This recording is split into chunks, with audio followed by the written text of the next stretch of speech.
week was such a screech. You'll shake and shudder in surprise when you hear these zombies shriek. We're so sorry, skeletons, you're so misunderstood. You only want to socialize. I don't think we should. A spooky, scary skeletons shout startling, shrilly screams.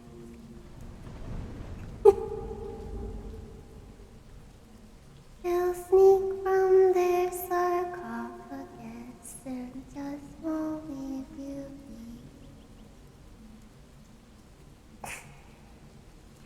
Spirits supernatural are shy, what's all the fuss? Bags of foam seem so unsafe, semi-serious. Spooky, scary skeletons are silly all the same.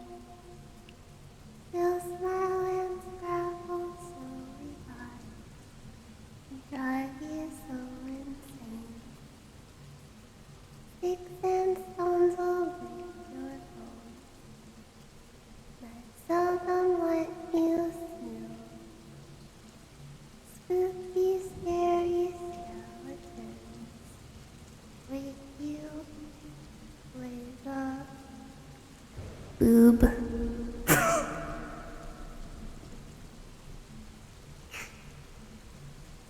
Hello everybody, how are you this fine Sunday evening?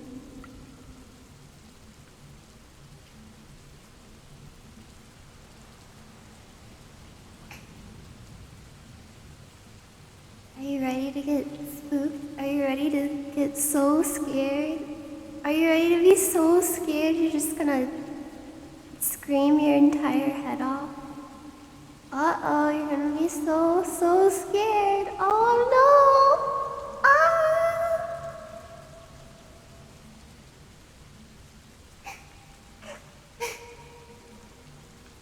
You're not going to die, but you're going to be very, very scared.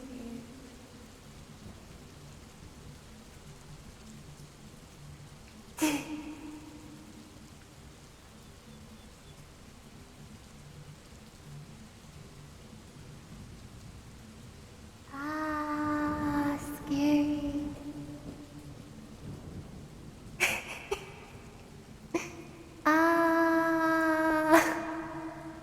Oh no.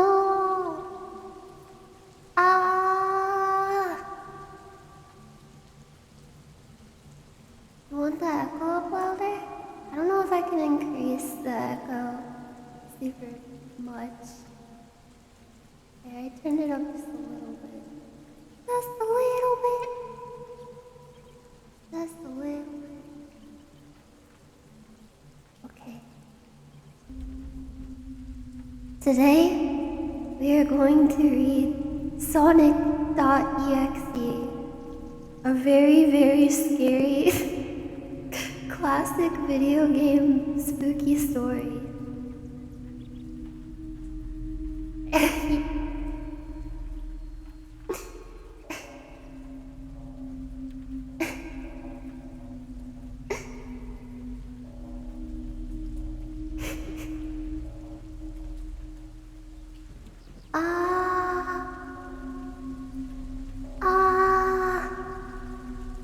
I know I love the echo.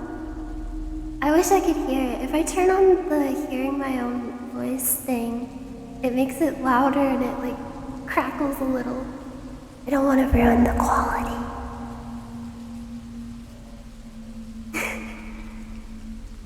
I have the power of God and anime on my side.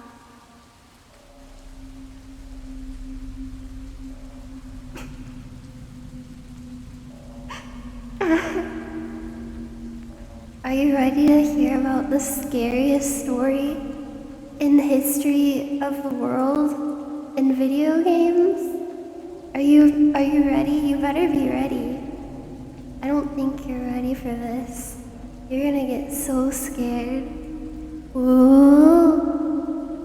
Ooh.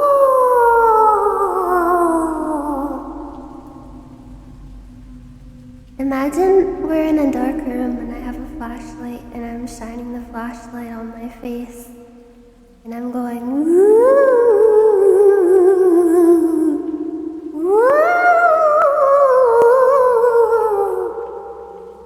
Okay, so if you'd like to read along to this story, I have the link to the creepypasta wikia of this story. So feel free to read along if you'd like. If you can. Is there a sequel to this? Okay, here we go.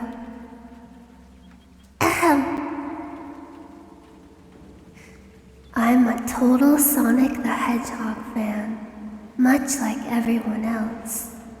I like the newer games, but I don't mind playing the classics. I don't think I've ever played glitchy or hacked games before, though I don't think I want to play any after the experience I had. ... It started on a nice summer afternoon. I was playing Sonic Unleashed. I liked how you get to explore the towns in it, until I noticed, out of my peripheral vision, that the mailman had arrived and put something in my mailbox as usual and left. I paused my game to go see what I got in the mail. The only thing in the mailbox was a CD case for computers and a note. I took it inside. I looked at the note first and realized it was from my dear friend Kyle. Let's just call him that. Whom I hadn't heard from in 2 weeks. I know that because I recognized his handwriting. Though what was weird is how it looked. It looked badly written and scratchy and somewhat difficult to read. As if Kyle was having a hard time writing it down and did it in a hurry. This is what he wrote. Tom. I guess my name is Tom now. I can't take it anymore. I had to get rid of this thing somehow before it was too late. And I was hoping you'd do it for me. I can't do it. He's after me. And if you don't destroy the CD, he'll come after you too. He's too fast for me. Please, Tom. Destroy this god-forsaken disc before he comes after you too. It's too late for me. Destroy the disc, and you'll destroy him. But do it quick, otherwise he'll catch you. Don't even play the game. It's what he wants. Just destroy it. Please. Kyle. Well, that was certainly weird. Even though Kyle is my best friend and I haven't seen him in 2 weeks, I didn't do what he asked me. I didn't think that a simple gaming disc would do anything bad to him. After all, it's just a game, right? Boy, was I wrong about that. Anyway, I looked at the disc and it looks like any ordinary computer CDR disc, except it had black marker on it written, Sonic.exe. And it was much unlike Kyle's handwriting, meaning that he must have gotten it from someone else, like a pawn shop or eBay. When I saw Sonic on the writing of the CD, I was actually excited and wanted to play it, since I'm a Sonic fan. I went up to my room and turned on my computer and put the disc in, and installed the game. When the title screen popped up, I noticed that it was the first Sonic game. I was like, awesome! 'Cause like I said earlier, I liked the classics. The first thing I noticed that was out of place was when I pressed start.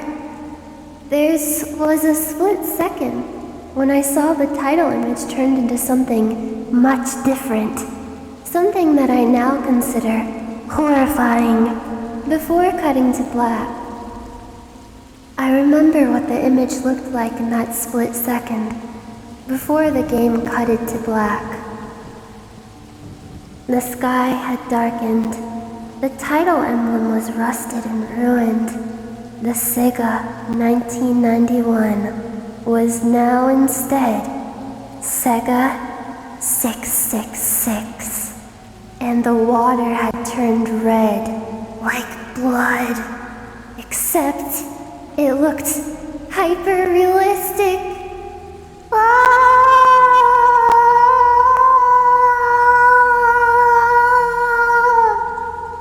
But the most freakiest thing that was in that split-second frame was Sonic.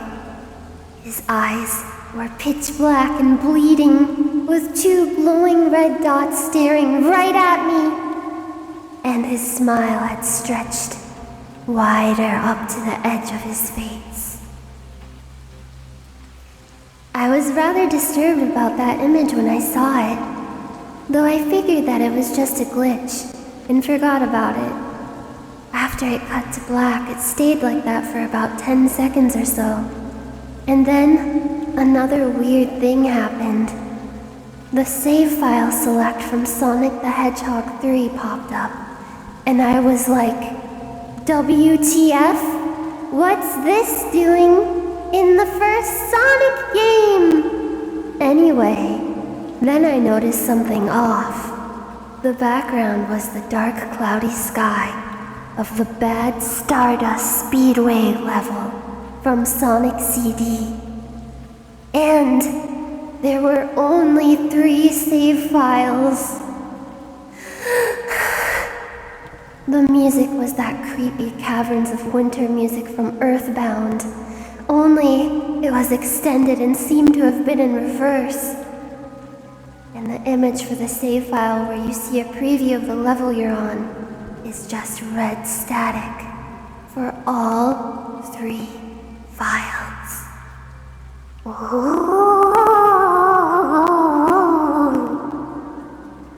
What weirded me out more was the character select. It showed only Tails, Knuckles, and to my surprise, Dr. Robotnik? Now I was sure something was up. I mean, how can you play as Robotnik in a classic Sonic game, for crying out loud? That's when I realized that this wasn't a glitchy game. It was a hacked game. Yeah, it definitely looked hacked. It was really creepy. But as a smart gamer, I wasn't scared, or at least I tried not to be. I told myself that it was just a hacked game, and there's nothing wrong with that. Anyways, shaking off the creeped out feeling, I picked file number 1 and chose Tails, and when I selected and got started, the game froze for about 5 seconds, and I heard a creepy pixelated laugh. That sounded an awful lot like that Kefka guy from the Final Fantasy before cutting to black. It was like, the screen stayed black for about 10 seconds or more. Then it showed the typical level title thing. Except the simplistic shapes were different shades of red, and the text showed only Hill, Act 1. The screen faded in and the level title vanished, revealing Tails in the Green Hill Zone from Sonic 1. The music was different though. It sounded like a peaceful melody in reverse. Sorry, I got a hiccup. Anyway, I started playing and had Tails running like you would in any of the classic Sonic games. What was odd was that as Tails was running along the level there was nothing but flat ground and a few trees for about 5 minutes. That was when the peaceful music started to lower down into slow, deep tones very slowly as I kept going.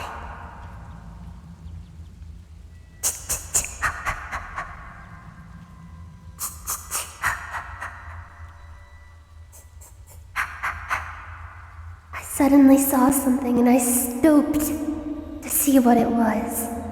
It was one of the small animals lying dead on the ground, bleeding. That was when the music started to slow down. Tails had a shocked and saddened look on his face that I never saw him have before. So I had him move along, and he kept that worried look on his face. As he kept moving, I saw more dead animals as Tails moved past them, looking more and more worried as the music lowers, and he moves past more dead animals. I was shocked to see how they all died. They looked like somebody killed them in rather gruesome ways. A squirrel was hanged on a tree with what appeared to be his entrails hanging out. A bunny had all 4 of his limbs torn off, and a duck had his eyes gouged out and his throat slit. Quack. I felt sick to my stomach when I saw this massacre, and apparently so did Tails. After a few more seconds, there was no more animals and the music seemed to have stopped. I still kept Tails to continue. After a minute passed, the music stopped. Tails was running up a hill and then he stopped. It wasn't until I saw why. Sonic was there, on the other side of the screen with his back against Tails and his eyes closed.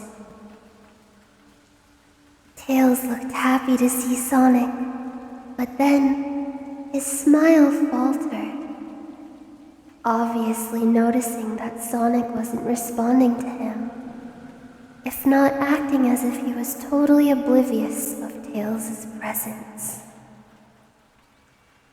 Tails walked slowly towards Sonic, and I noticed that I wasn't even moving my keyboard to make him move. So this had to have been a cutscene. Suddenly, I began to have a growing feel of dread as Tails walked closer to Sonic to get his attention. I felt that Tails was in danger, and something bad was gonna happen. Ooh. I heard faint static growing louder as Tails was but inches away from Sonic, and stopped and stuck his hand out to touch him. That foreboding feeling in my gut was growing more stronger, and I felt the urge to tell Tails to get away from Sonic as the static grew louder. Suddenly, in a split second, I saw Sonic's eyes open, and they were black with those red glowing dots, just like that title image. Though there wasn't a smile. When that happened, the screen turned black, and the static sound was off.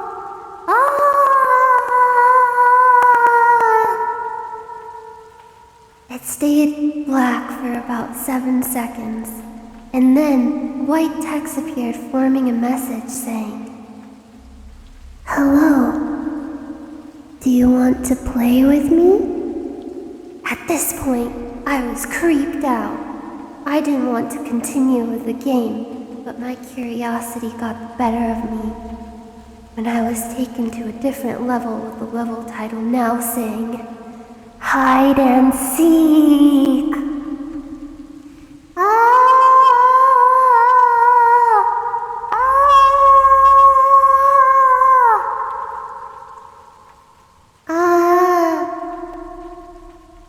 This time, I was in the Angel Island level from Sonic 3.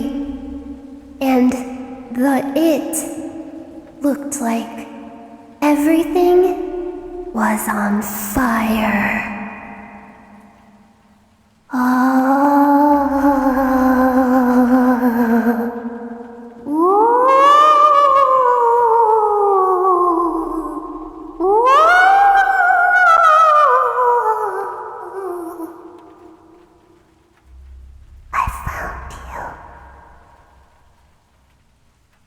So that's the end of that story, apparently.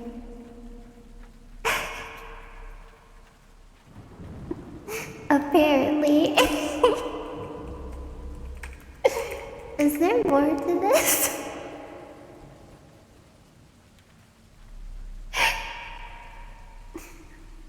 Are you scared? Oh no! Oh no, Sonic!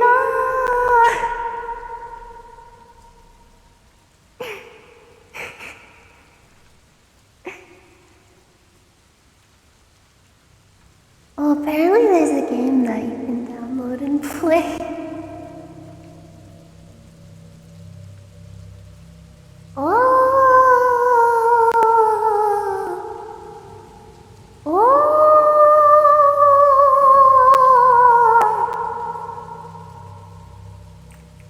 There's a sequel?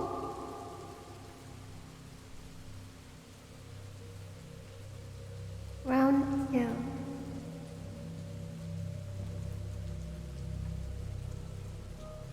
Oh, this is really long.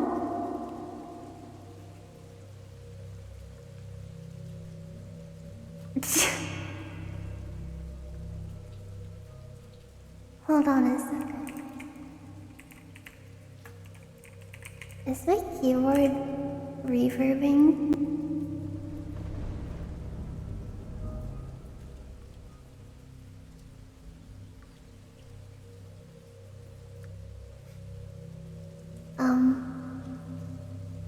I found another story that I would like to read. It's called Old McDonald.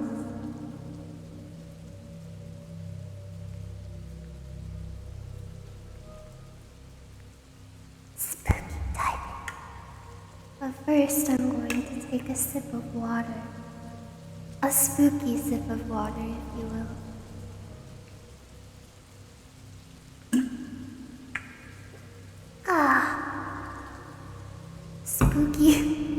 Spooky drink.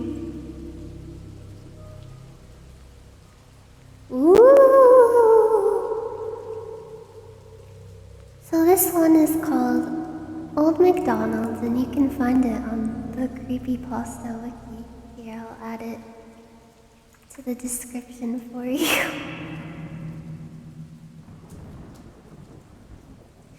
For some reason I thought the Sonic creepypasta would take like an hour to read, but I was wrong. I'm experiencing some kind of time dilation. I think I'm inside the Sonic game. I can feel him. Sonic! Just kidding.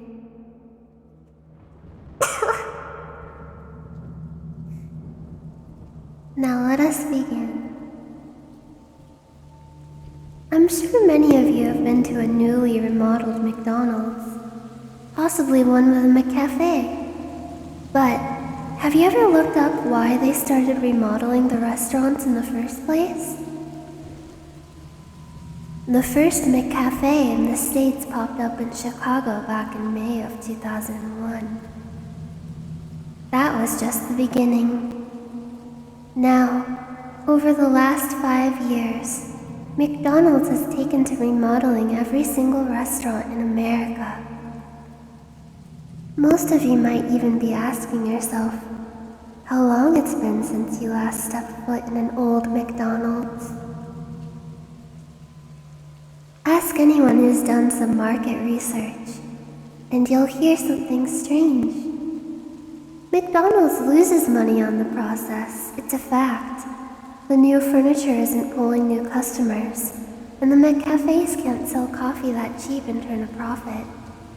Look at Starbucks prices, and you'll see what I mean. Stakeholders say they wanted a more adult vibe for the restaurant, a classier look for a classier America. Wrong answer. Google it right now. What's McDonald's target age group? It's children and teens. It always has been. Thank you so much, Colonel Swipe, for that, by the way. So then, why did they start all these remodels? Why would one of the largest corporations in America spend over $1 billion on a terrible marketing strategy? That's where things get interesting. Let's start with the play places. If you can remember, almost no two play places at McDonald's were identical. Some of them were really fun. I know I had a few favorites. Well, some of them were also really dangerous. The first gem I could find was a carousel play place in Lancaster, Pennsylvania, back in the 1980s that got shut down mere months after opening.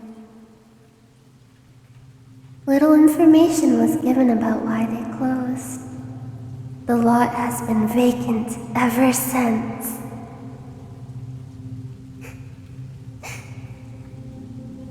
If you find the right connections in Lancaster, though, you just might be able to read an article that didn't make it to print. Children would play on the merry-go-round in ways they weren't supposed to. You see, they're kids, so of course they would. Well, one day, a few kids managed to crawl underneath the thing, but then, they never made it back out. Oh no! The whole incident was so heavily guarded by McDonald's PR, you'd be troubled to find a single person that was even there that whole afternoon. The only witness anyone could find had this to say. When they went under, a few parents started calling for help. Then something happened to the lights. The carousel kept getting brighter, and the music was deafening. I ran out of the building when the machine started to smoke, but I looked back through the window to see if the kids were all right. And the employees were just standing there, behind the registers. They looked like they were still waiting for customers. Weirder and weirder stories pick up from there through the years. Reports of children sinking into ball pits that should only be a foot deep. Mothers searching play tubes for their kids, only to find a lonely pair of shoes. What are those? But the play places held a mere fraction of the incidents. Back in 1996 in Knoxville, Tennessee, there was a businessman of his 40s who went into a McDonald's restroom and remained there for 7 hours.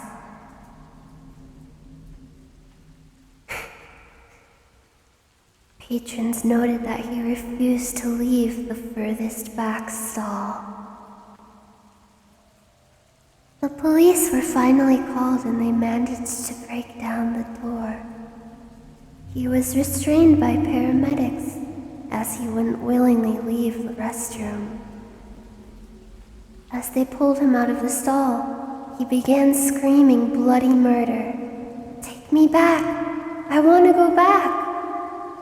But the moment he exited the restaurant, he passed out. He had no memory of ever going to a McDonald's the day of the incident. restaurant was shut down before anyone could inspect the stall he had shut himself in. However, anyone who used the restroom that day mentioned hearing several voices whispering things like, "It wasn't him. We have to go back. Saw you smile."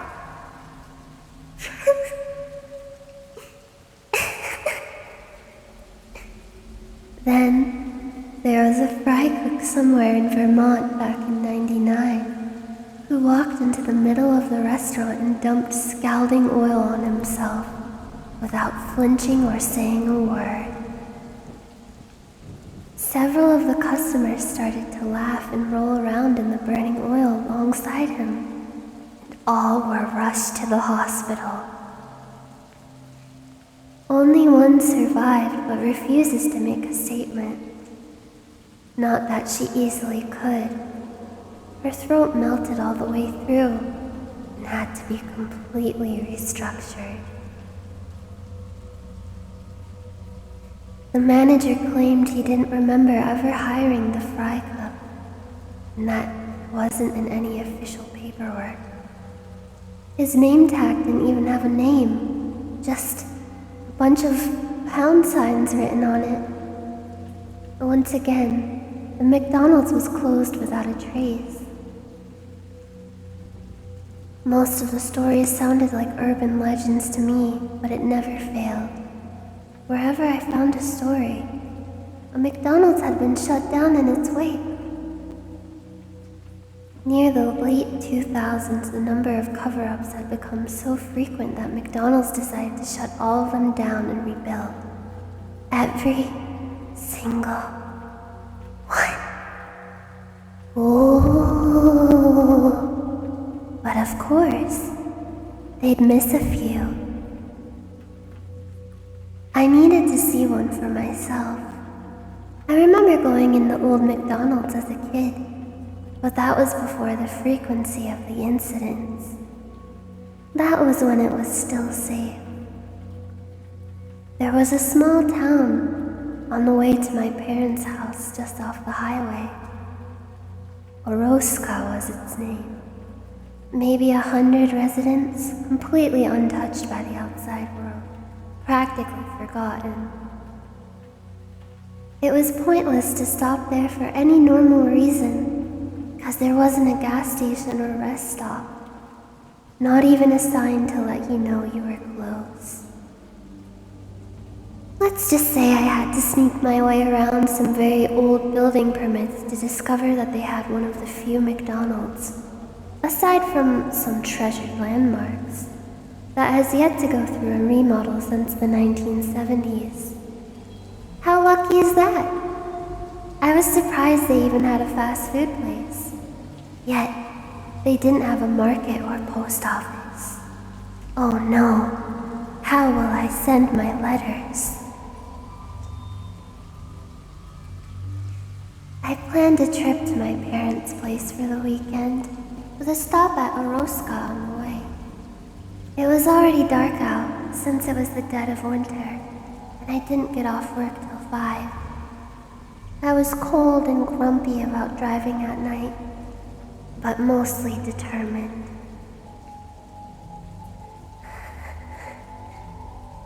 I don't think I would have ever found the place before phone GPS.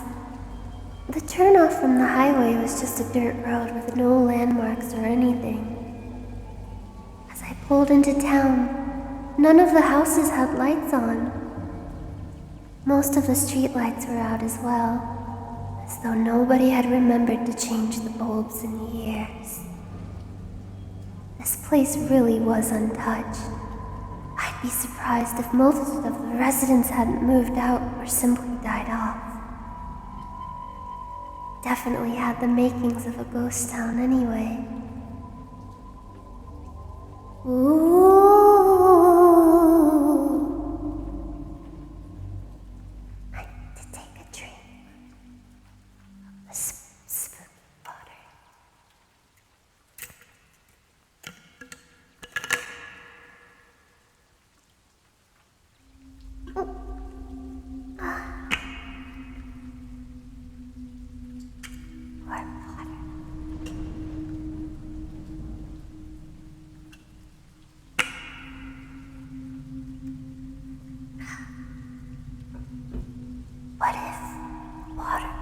is haunted.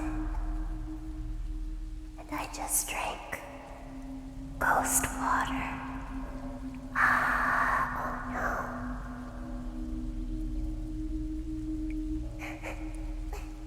I was about to lose hope when I finally saw it. The nauseous yellow light of those golden arches illuminating a vacant parking lot in the distance. It buzzed and flickered like a fly zapper running out of batteries. The sign below said, "Eat new eggs, McUffin." We like to saw you smile. We like to saw you smile.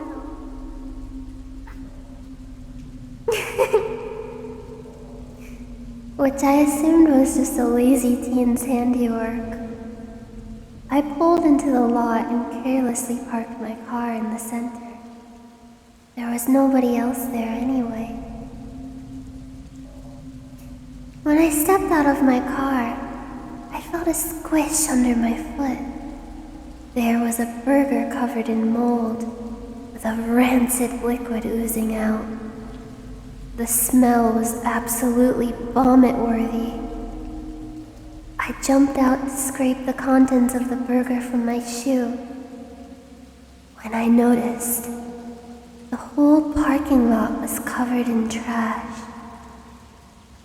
There were half-eaten boxes of fries and sun-baked children's toys spilling out of old, greased-up McDonald's bags. Everything was mixed in with the dirt and snow, like it had been here for months, possibly years. Little did I know that I had stepped on the remains of the Fortnite burger.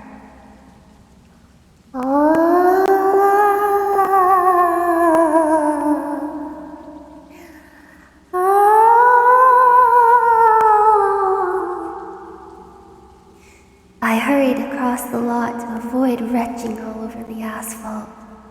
As I approached the door, I noticed the windows were caked in dust. Somebody had taped a piece of paper to the door with the word "closed" scribbled across it in red marker. Yet, the sign hung from the inside clearly said "open." Cautiously, I approached the door and pushed. An artificial bell hummed an old McDonald's tune that fizzled out on the last few notes as the door creaked open. I looked around the fluorescent lit room and saw it was void of life.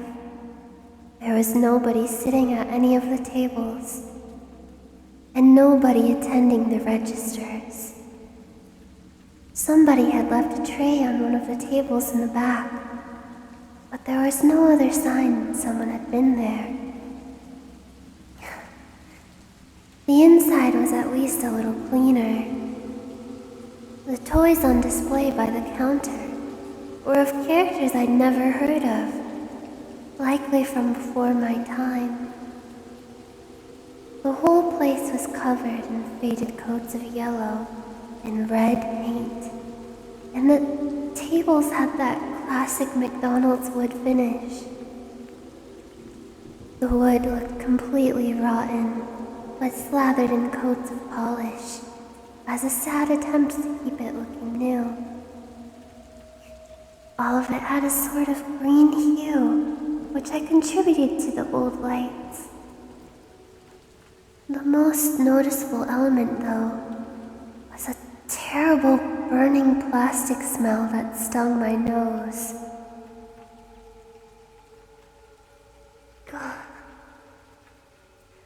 I went up to the register. I felt like I shouldn't order anything, but I was hoping maybe I could ask someone a few questions.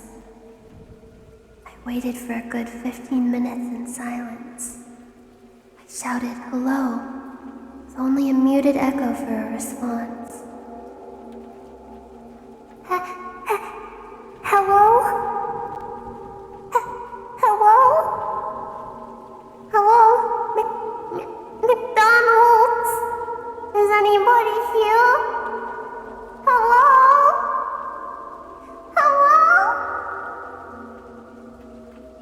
I had been to a few McDonald's with bad service in the past, but this was insane. With how dirty the whole place was, I should have expected as much. I'm gonna give this a very poor Yelp review when I get home. Just as I was about to turn around and give up, the cash register popped open. It was practically begging me to take a tip for myself. Besides, didn't I deserve a slight reward for wasting my time here? I casually walked over to it and saw at least a dozen 20s stacked high. Looking around to make sure nobody was watching, I reached in to take a few bills when the thing suddenly snapped closed right on my fingers. The metal dug deep into my flesh, leaving a dark trail of blood down the side of the counter. I yelped in pain, and I sounded like a little puppy.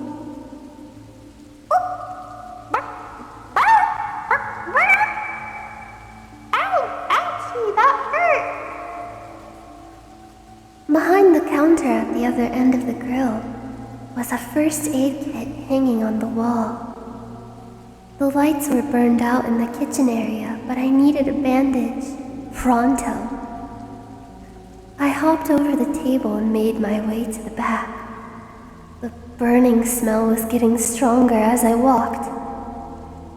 I noticed the grill was covered in a thick layer of grease, completely unsuitable for cooking.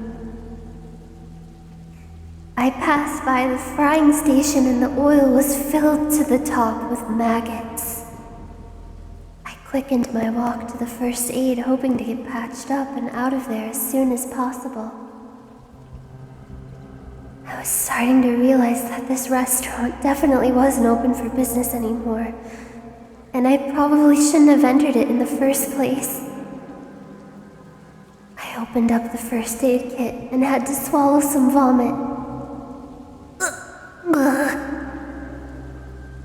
It tastes like chicken. Chicken. A cloud of mold burst out from it in every direction, followed by the same bubbling black ooze that was on the burger outside. I started coughing and waving my hands in the air to clear the mold dust floating around. The same bell I heard playing that McDonald's tune started up again as I steadied myself. I assumed it was broken like the rest of the stump. I looked back toward the counter and noticed everything seemed farther away. I must have been disoriented from losing blood and that awful smell. I looked down at my hand to see how bad the wound was, and my eyes widened. There was no wound on my hand at all. Oh no! Isn't that good? I mean, do you want to be wounded? I rushed back towards the counter in a panic when something under the stove caught my foot and I fell. In the darkness, my eyes started to adjust, and I saw the outline of a body. Somebody was under there. Maybe they were unconscious and needed help. I yanked at the person's arm, and a half-decayed body slid out across the floor. And it sounded like this. That's what a dead body sounds like. Not that I would know or anything. They were wearing a McDonald's employee shirt with a name tag that read, ######.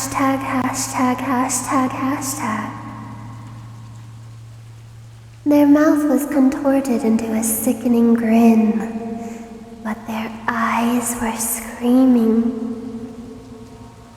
I tried to shout, but no sound came out, like when trying to wake up from a nightmare. As I scrambled to get back up to the counter, the lights had started to dim, and the McDonald's tune was getting louder. The notes fizzling and distorting as they played. It sounded just like that Kefka guy from Final Fantasy. And it was pixelated! Ah! Once I had gotten my grip above the counter, I froze. Since entering, I never looked at the side of the restaurant opposite the counter. There was a play place. The glass separating the main restaurant from the play area had hundreds of bloody handprints smearing down toward the floor. The tube slide was caved in, with chunks of red liquid spurting out from the tiny hole left at the bottom.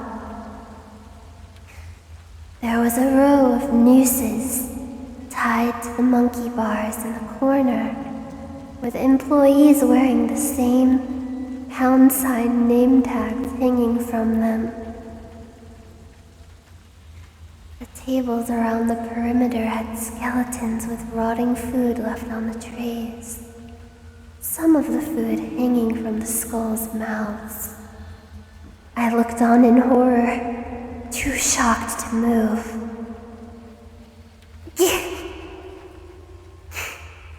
While the rest of the restaurant went dark, a bulb in the center of the play place continued to glow, like a carnival spotlight. Below it was a massive ball pit, barely able to contain all of its colored, plastic balls.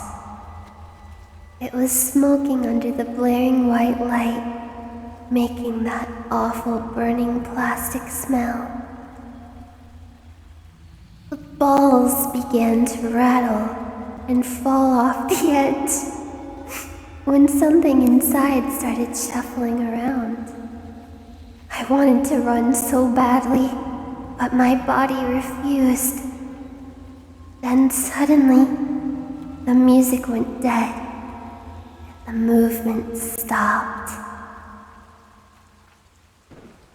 A yellow glove slowly crept upward from the pit below, writhing its fingers as it went. A connected red and white sleeve came after it, slowly alternating colors as they appeared from underneath. The arm continued to reach toward the sky, growing more and more, while its joints popped and cracked like breaking branches. By the end, that arm had to be at least 6 feet long. Wow, that's a really long arm, I thought to myself. It finally reached for the lit bulb on the ceiling with its gangly gloved fingers and began to twist it loose. I broke into a sprint, jumping over the counter and toppling chairs as I went. That last light went out just as I got to the exit. I bashed through the door, breaking the glass in the process. As I rolled into the parking lot, I heard a distant scream, and then something whispered right next to my ear in dead silence. It had the same tinny distortion as the McDonald's tune. Tinny distortion?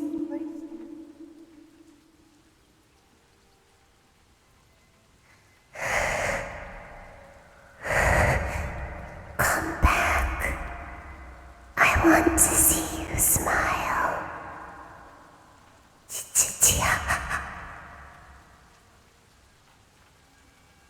I haven't told anyone about what happened there that night. There was an article online saying a Rosca burned to the ground a few days later. I don't know if it was a cover-up or something else, but I'm never going back to find out. I didn't share this because I want you to get involved, by the way. It's not like I want you to get involved or anything, dummy. I shared it to warn you what happens when you do. You can go to a new McDonald's, keep getting your Big Macs, get your McCafe coffee, that's fine. They did something to the remodels to make them safe, at least for now. But don't ever go into an old McDonald's. Not even the drive-thru. I've got to stop typing now and get some pain meds. My jaw hurts, and the hand I snapped in that register has been getting itchy. Dun dun dun! I guess that's the end of that.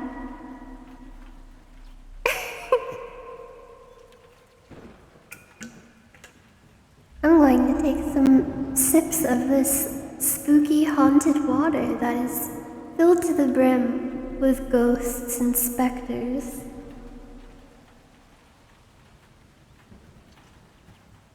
Ah! Please clap. I wonder what other funny stories I could read.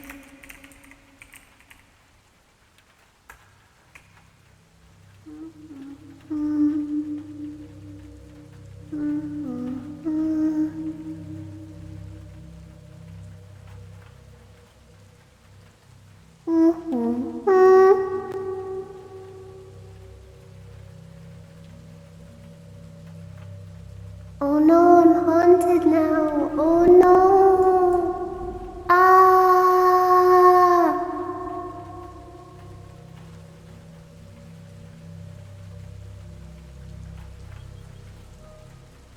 Thank you so much, Colonel Swiper, for all of those super chats. Thank you. Thank you, everybody. I hope you got really scared.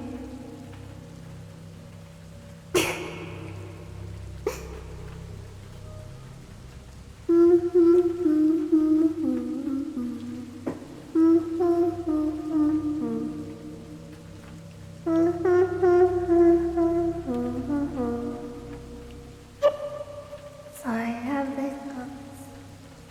Okay.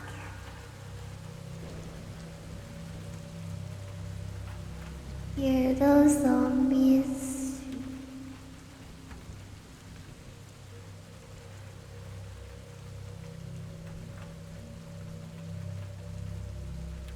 How about another funny story?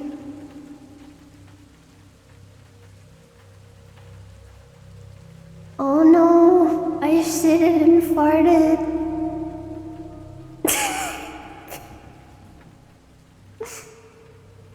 The creepypasta wiki has all sorts of stuff on it.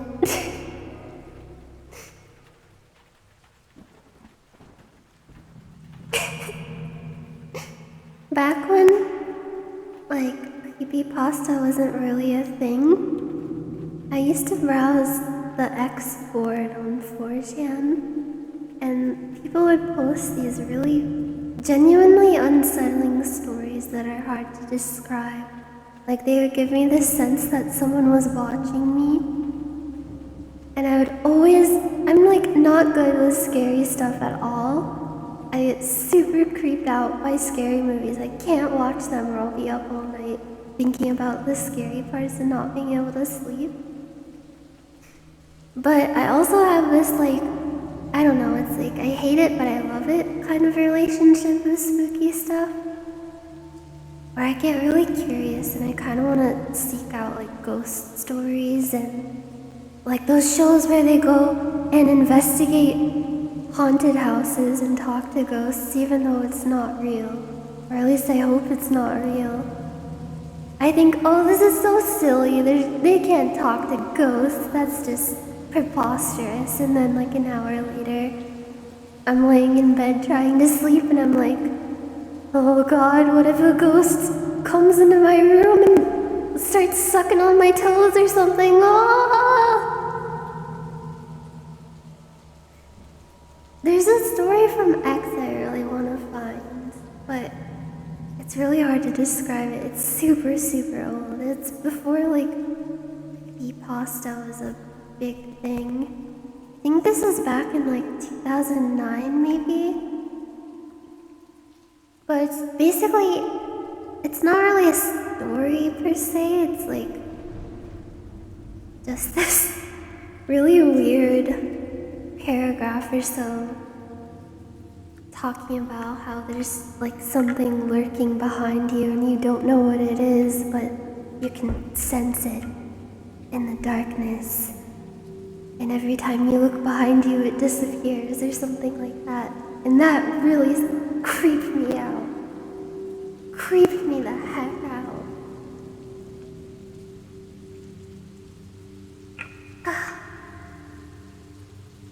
It's not paddle time. That's Christmas, isn't it? It's spooky Christmas this month. The ghost of Santa Claus is gonna come down your chimney and give you lots of candy and make a mess of your pots and pans. Oh no! What if Seymour came into my room and started sucking on my toes? I would just cut my legs off and throw them out into the sea. That's what I would do. Oh, do you want me to say suck with the reverb? There's a louder reverb somewhere here. This is... Hold on. Oh! That's very loud! Okay. Suck. Suck! I said it. Ooh.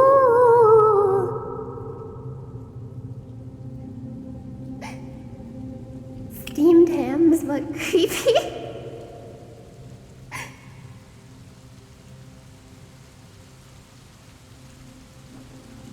Oh God, my immortal. Mr. Jonesy, do you know the one that I'm talking about?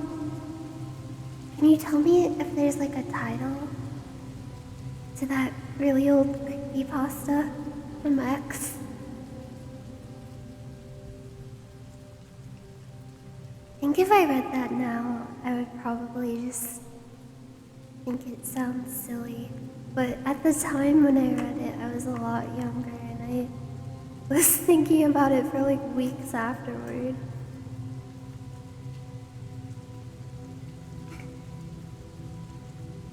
Don't worry, all of my streams get posted on my channel after they're over.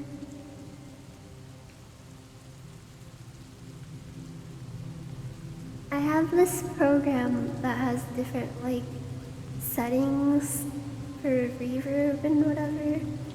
Also, I can do a funny robot voice. Oh, this one's a ghost. Let's try this one.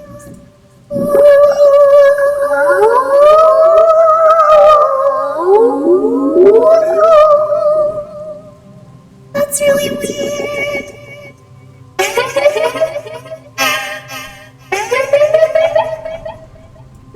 That's enough of that. I love how it makes me sound like I just nailed a bunch of helium.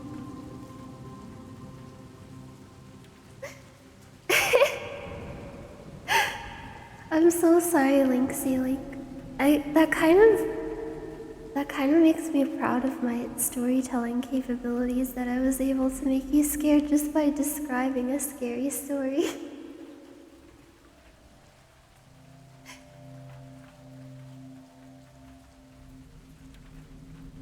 Ghost, ghost, ghost.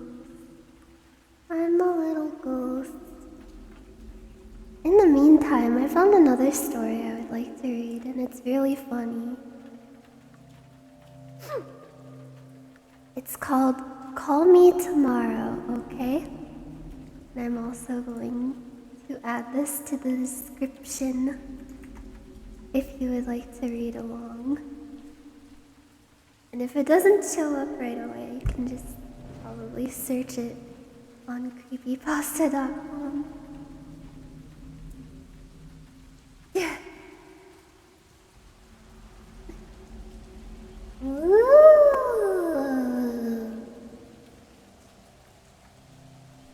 The Russian sleep experiment?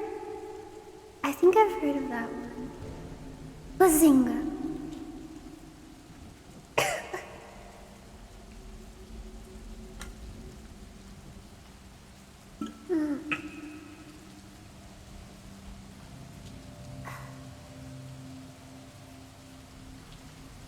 A bark and a woof together makes a boof. Is that what a boof is?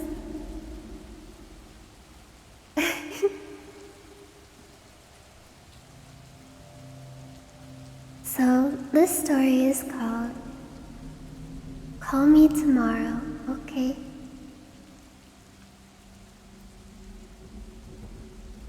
Still no messages on my phone. I guess he wasn't going to call me back after all. Can't really blame him. Maybe I came on a bit too fast yesterday. I had noticed him long before he noticed me. His shiny black hair and unnatural blue eyes. I wasn't the only one watching him, that's for sure. His movements were elegant in a boyish way. And his smile.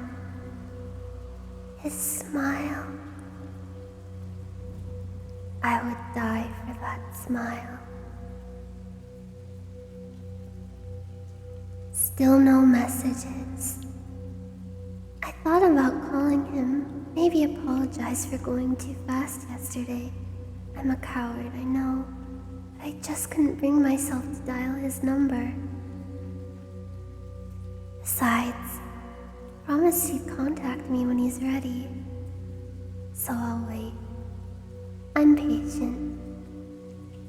I know. I'll just casually stroll past his house. Just to see if he's home. Maybe he's out. That would explain why he couldn't call me yet. He only lives half an hour away anyway. Maybe he's shy and scared to call me. Silly boy. I'll go to him and tell him that he doesn't have to be scared. That I don't mind if he needs time. He lives pretty secluded in a farm on the outskirts of town. I can hear the sheep in the stables as I approach. They sound like this. Baa! Baa! My heart skips when I see there's lights burning inside. He must be there. He told me yesterday his parents would be gone for the weekend. They left him to look after the sheep for those days. Poor baby. That must be hard work. He was probably just too busy to call me. I'll have to stay here until his parents come back and help him take care of all those sheep. I knock on the door, but he doesn't answer. Maybe he fell asleep. The thought of his beautiful face, even more softened by sleep, makes me smile. I try try the door. It's unlocked. There's hardly any crime around here, so I guess locking the door is not needed. I try to be as quiet as possible as I sneak through the house. I want to surprise him. I cringe at every creak the stairs make as I climb them. I'm going to make a cringe compilation of the stairs sounds. Epic cringe. Finally, I've reached the bedroom and I carefully open the door. There he is, lying in bed as I thought. Quietly, I switch on the nightlight on his desk so I can see his face. His blue eyes are open, staring into space, and his whole face is one bloody mess. His cheeks have been carved, the skin mostly removed and hanging loose on the sides of his face. He's missing his fingernails. They are laid out on a bed, carefully arranged. On his bare chest, words are carved. I look at him, my hands covering my mouth. He's still the same as I left him yesterday. He must have been so tired that he slept all day. How cute. I softly kiss his forehead, making sure I don't wake him. Then I write another message below the one on his chest, letting him know I'm here when he needs me. I leave the room, heading back outside. I think it's time for the sheep to go to sleep. And tomorrow, I'll introduce myself to his parents. I'm sure they'll love me too. What a funny story. Crazy if true. Do you think he's dead? Did he die? Oh no!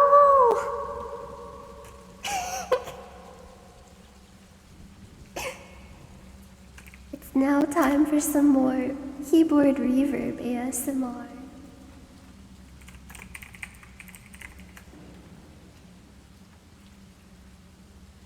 If the sheep were to be hurt in that story, I would have just stopped. Leave the sheep alone. All they want to do is eat grass and go, blah, bah.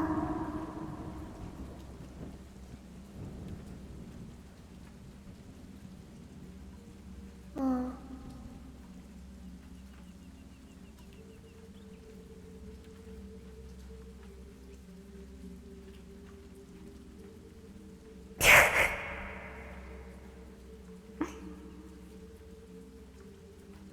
I need to find the really old creepypasta where it's like, there's something behind you and it's spooky. Ooh!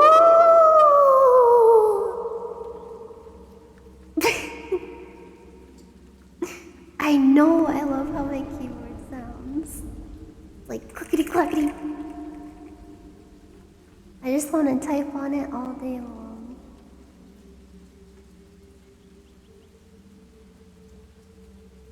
There's a lot of creepypasta on this suggested reading page.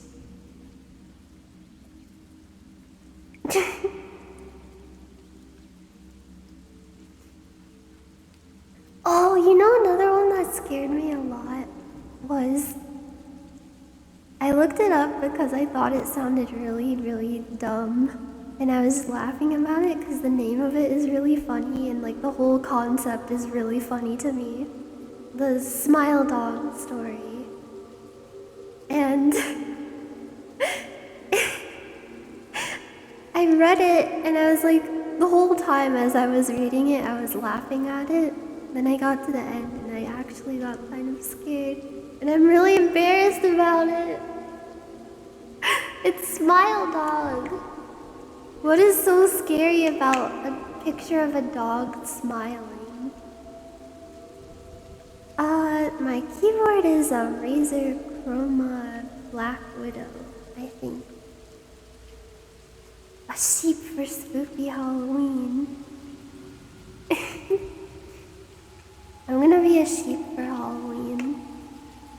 You can count on me. Do you get it? Do you get it? Do you get it? Do you get it? Because you can count sheep to fall asleep. But you're not gonna be sleeping tonight. Whoa!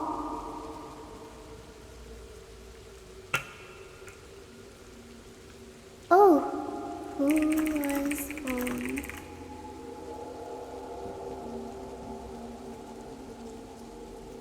Watch out behind me.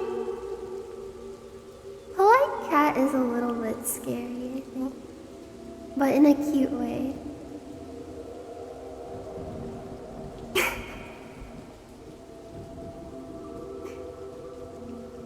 So this is who was phone.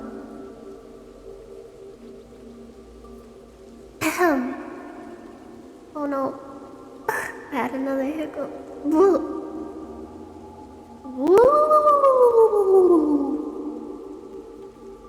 Oh, you sent one in Pics and Vids. Okay, I'll check after this. Okay, so basically it's like this. You are at a friend's house for like the night or whatever, and then you guys are making out on the couch. Yeah! And then like, her dad calls on the phone and says, no, she likes it more if you use the other hand, yeah. And you're all like, oh dude, your dad is trying to give me advice on how to diddle you. And then she's like, I don't have a dad, or whatever. But what? Whose phone? Oh!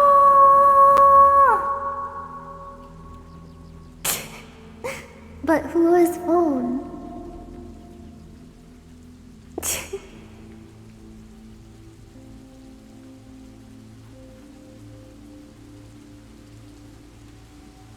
This music is really scary.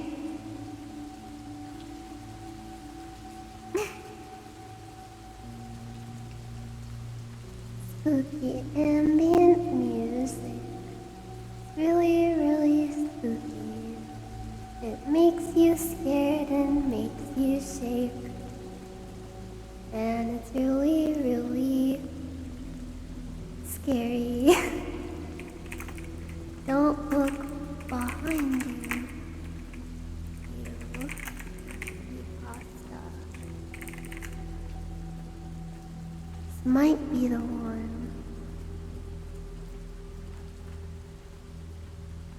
Oh, I don't think this is the one, but this does look pretty scary. I'll read it. Thank you.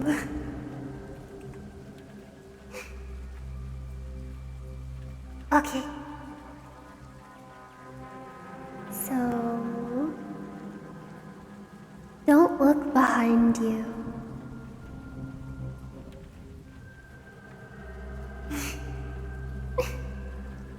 When I was a kid, I hated taking showers. I was really, really stinky. Every time I closed my eyes when washing my hair, I was afraid to open them. I was worried that if I opened them, some scary monster would materialize in front of my face. Sometimes I would open my eyes only to have them burned by the shampoo. It sounds goofy, I know, but I now realize that my fears had a reason behind them. Something was in that house. Every time I was home alone, I felt it. I felt its eyes burning into my neck. Something was watching me. I knew it. I would turn my back every minute only to realize that nothing was there. Sometimes I would sit against the wall, no matter how uncomfortable it was, just to make sure that nothing was standing behind me. It was summer, no school. My mom was at work all day. I was alone in that house all day long. Every time I turned around, I would see the same thing. Nothing. Nothing was there. But then I turned around, and I would feel it again. It would go on like this for several hours before my mom got home from work. It got worse every day. The feeling would get more intense. It would happen more and more often. Sometimes, I would feel its breathing on my neck. But, time and time again, I would turn my back only to be greeted by nothing. I began hearing footsteps from the attic. Slow, rhythmic footsteps. I wrapped myself up in a blanket and turned on the TV to drown out the noise. A few days later, I saw it. Out of the corner of my eye, I saw it. It was not human. It was a horrid figure with purplish black skin that looked as if it were rotting. It had no clothes, and its legs and arms were abnormally long and spindly. It looked emaciated. Its arms were thin, and I could see its ribcage, but its face. Good Lord, that face. It had no nose, just two slits where the nose should be. Its eyes were a putrid brown and appeared to be leaking what I can only assume to be blood. Black, chunky blood. Like salsa. Its mouth was contorted into a horrendous smile. It crawled off into the shadows on all fours after I saw it. I called 911. I told them someone was in the house. After the police arrived, they scanned the house for a while and called my mom. I saw my mom pull up to the driveway and run out of her car. I ran to her and hugged her. I was crying uncontrollably. The police walked up to my mom and told her that there was no one inside the house, nor was there any signs of forced entry. They talked to my mom for a while, then packed up their stuff and left. My mom told me nobody was in the house, and I was just imagining things. I was not imagining things. I knew what I saw. I begged my mom not to go to work today. She said she had to work. But if I got really scared, I could call her and she would come right home. I walked her drive off, feeling a sense of dread in my stomach. I sat on the couch and waited for her to get home. For a while, nothing happened.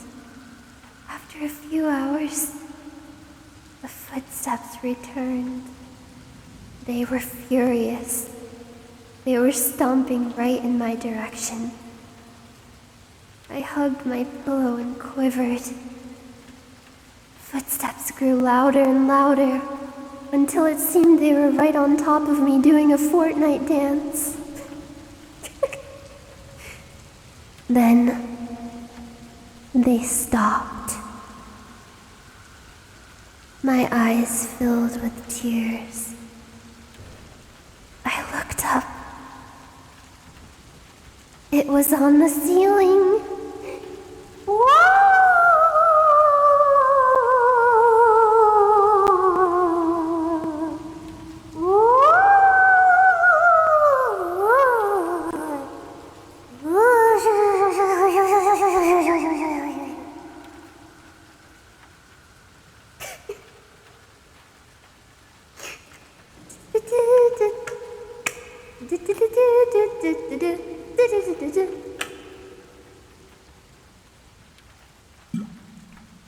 I wonder if there's any Fortnite creepypasta.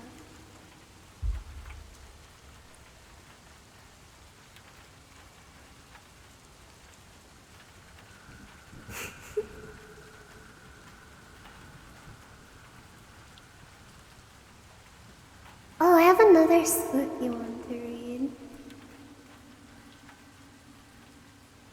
It's called The Girl in the Photograph. I will add it to the description for you all. It's time to hydrate. What does this sound like when I tap my fingers on my water bottle?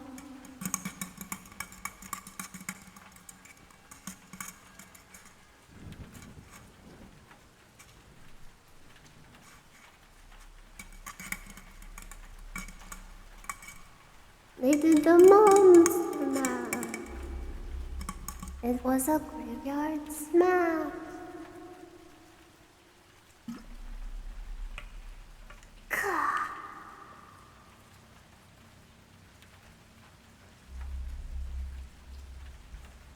So, the girl in the photograph.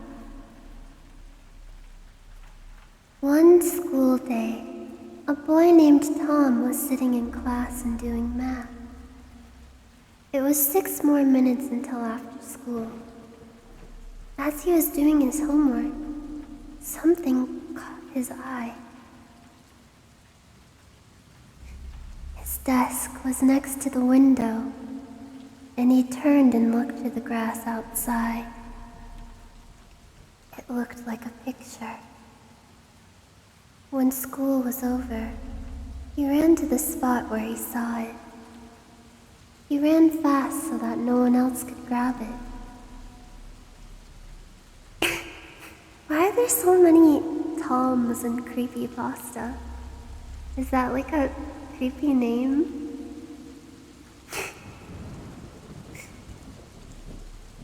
Anyway, he picked it up and smiled. It had a picture of the most beautiful girl he had ever seen. She had a dress with tights on and red shoes, and her hand was formed into a peace sign. She was so beautiful he wanted to meet her, so he ran all over the school and asked everyone if he knew her, or if they have ever seen her before. But everyone he asked said no. He was devastated. When he was home, he asked his older sister if she knew the girl, but unfortunately she also said no. It was very late, so Tom walked up the stairs, placed the picture on his bedside table, and went to sleep. In the middle of the night, Tom was awakened by a tap on his window. It was like a nail tapping. Got scared. After the tapping, he heard a giggle.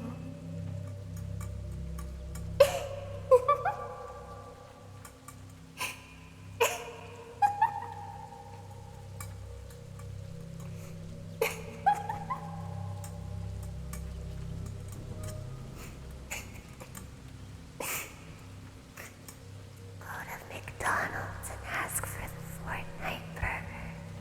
The look on the cash register person's face will be hilarious.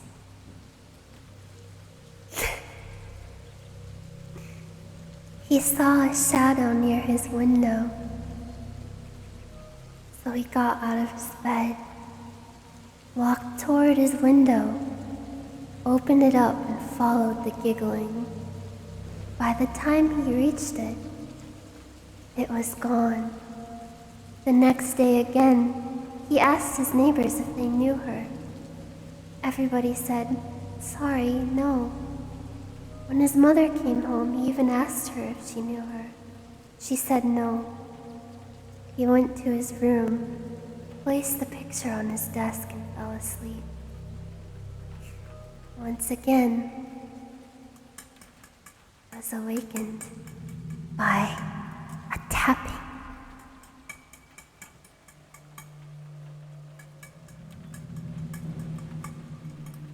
Took the picture and followed the giggling. Walked across the road, when suddenly he got hit by a car. He was dead with the picture in his hand. The driver got out of the car and tried to help him, but it was too late. Suddenly, he saw the picture and picked it up. He saw a cute girl holding up 3 fingers. Oh no!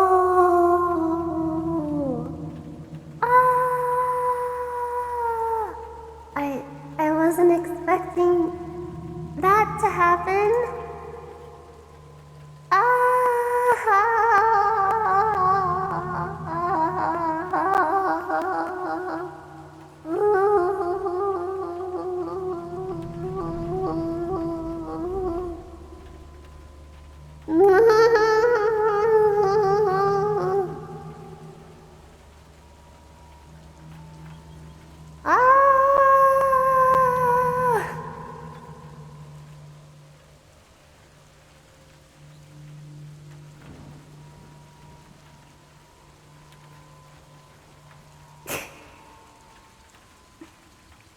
But who was Bone?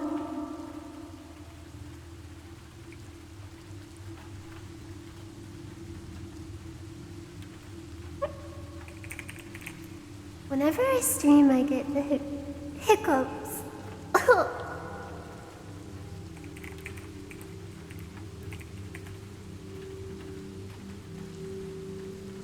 So there's an entire wiki of Fortnite creepypasta.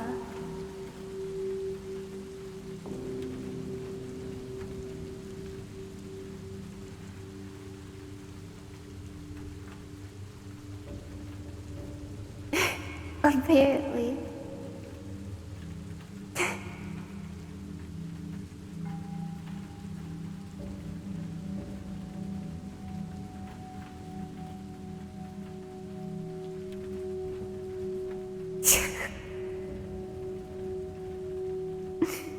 So this story is called "We Eliminated You," a Fortnite horror story.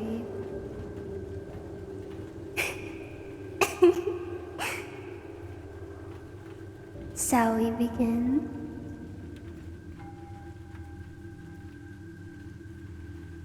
So, I just got home from school. And my mom was working, so right off the bat, I knew what I was gonna do. I was gonna race to my PS4 to hope on some Fortnite, the game that is taking over the world right now. I am actually a pretty good player. I averaged 20 plus kills per game and had 67 wins in total.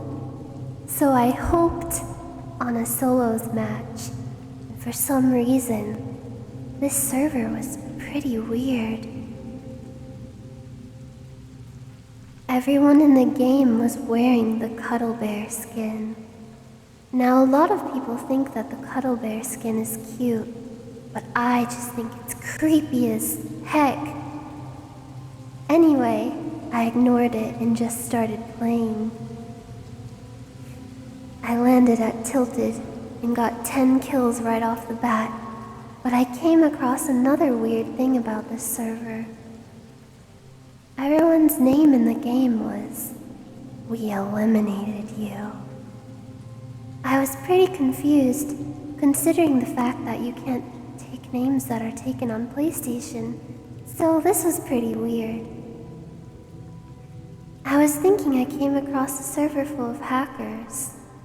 Anyway, I ignored it and made it to the top 3. There were 2 other guys having a gunfight, so my tactic was I would let them fight and greet the winner of the fight with my heavy shotgun. I then started to notice it was by words made out of wood. And the words spelt, "We eliminated you." It was starting to get kind of creepy, but I ignored it. And as soon as the one cuddle bear killed the other cuddle bear, I tried to push him and heavy shotgun him in the head, but for some reason he didn't take any damage. And now, I so knew he was a hacker, 'cause a heavy shotgun to the head would kill him instantly. Anyways, he killed me, but then sent me a creepy text message with a picture attached to it. The message once again said, "Get ready for your final elimination." But as soon as I saw the picture, my heart just dropped. The following picture I was sent was a picture of my house. This time, I was scared poopless and called the police ASAP, and they said they would be here soon. I looked out the window and there he was. I saw the guy in a cuddle bear mask staring into my soul. But my heart really dropped when I realized that I forgot to lock the back door. And as soon as I realized it, I hear him coming in from the back door. I go to hide in the closet and then hear him creeping up the stairs. And if it wasn't for the cops bursting in and tackling him, I would have been good as dead. It's been a few months since then, and I was still playing Fortnite, but every time I just look at the application on my PS4, I always think about that day. Dun dun dun! Oh my god!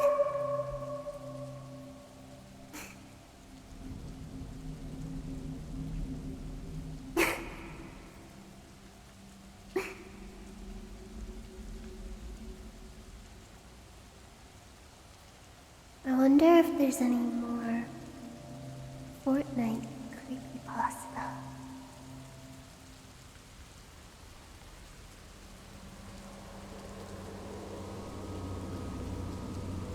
Woof, woof, woof, woof, woof, woof, woof, woof, woof, woof, woof.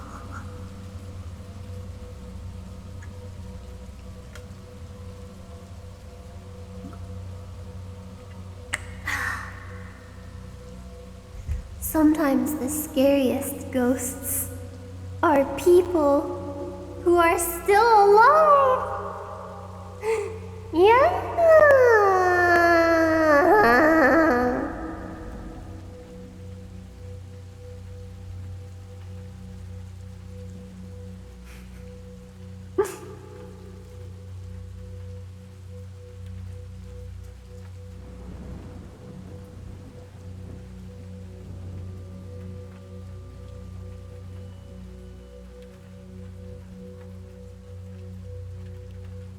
I wish I lived inside of Fortnite.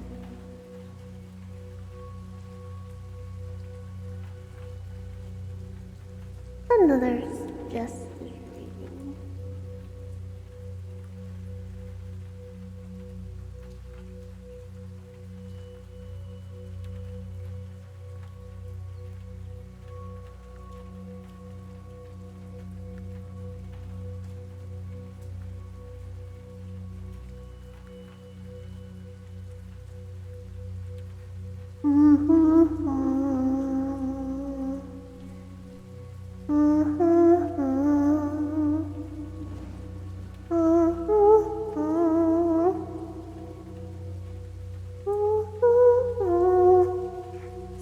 uploaded the entirety of Bram Stoker's Dracula to Creepypasta Wikia.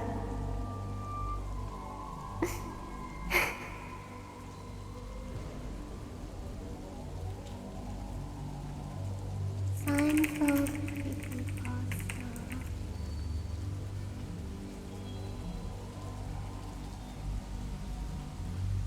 Seinfeld last episode.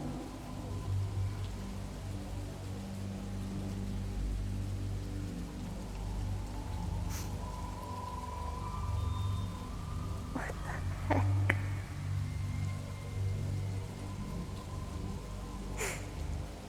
I don't know about this one. This one is a little too intense for me.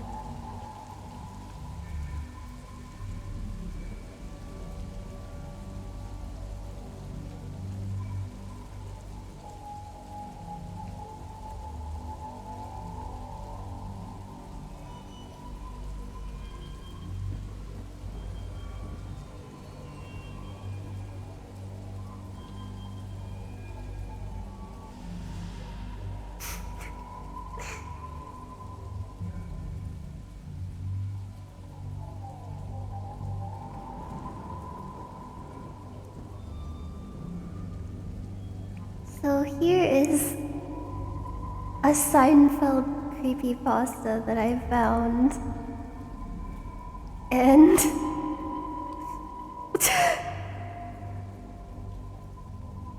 I don't know if I want to read this. I feel like if I read this, I will disappear from reality. Teletubbies lost episode.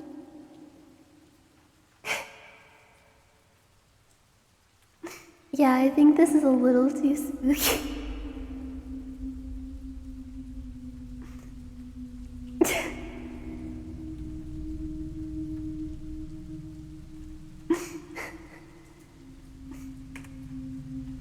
Once upon a time, I was at a garage sale. I found a copy of my favorite show on VHS. Seinfeld, the funny comedy show featuring Kramer and Elaine and the other people. I got home excited to watch Seinfeld because I just love Seinfeld so much. And I popped it into my VHS player that I bought on eBay, which is also haunted. I tried to press play, but for some reason, the tape wouldn't start. I pressed the play button more and more, and for some reason, it was as if my TV was disconnected from the power outlet. I cursed whoever sold me this Seinfeld tape. It apparently had ruined my entire TV setup, and I spent a lot of money on that, so I was really upset. Can't believe I wasted $5 on this copy of Seinfeld, my favorite comedy TV show from the 90s, at some dummy's garage sale. So I gave up, walked away from my TV and went to go make myself a sandwich. As I was making my sandwich and rustling around in the refrigerator for some condiments for my sandwich, I heard a faint clicking noise. I was startled and turned around and saw TV was flashing on and off, showing bits and pieces of an episode of Seinfeld that I don't remember ever seeing before. I walked closer to the TV, feeling strangely drawn in by the images on the screen. It kept flashing faster and faster, showing more and more flashes of the scenes from the show, and I was perplexed. I looked at my TV, and it wasn't even on. For a second I thought, maybe a rat chewed into the wire TV or something, and it was just malfunctioning. Being even more confused, I sat down from the TV and tapped it a little. The flashing stopped.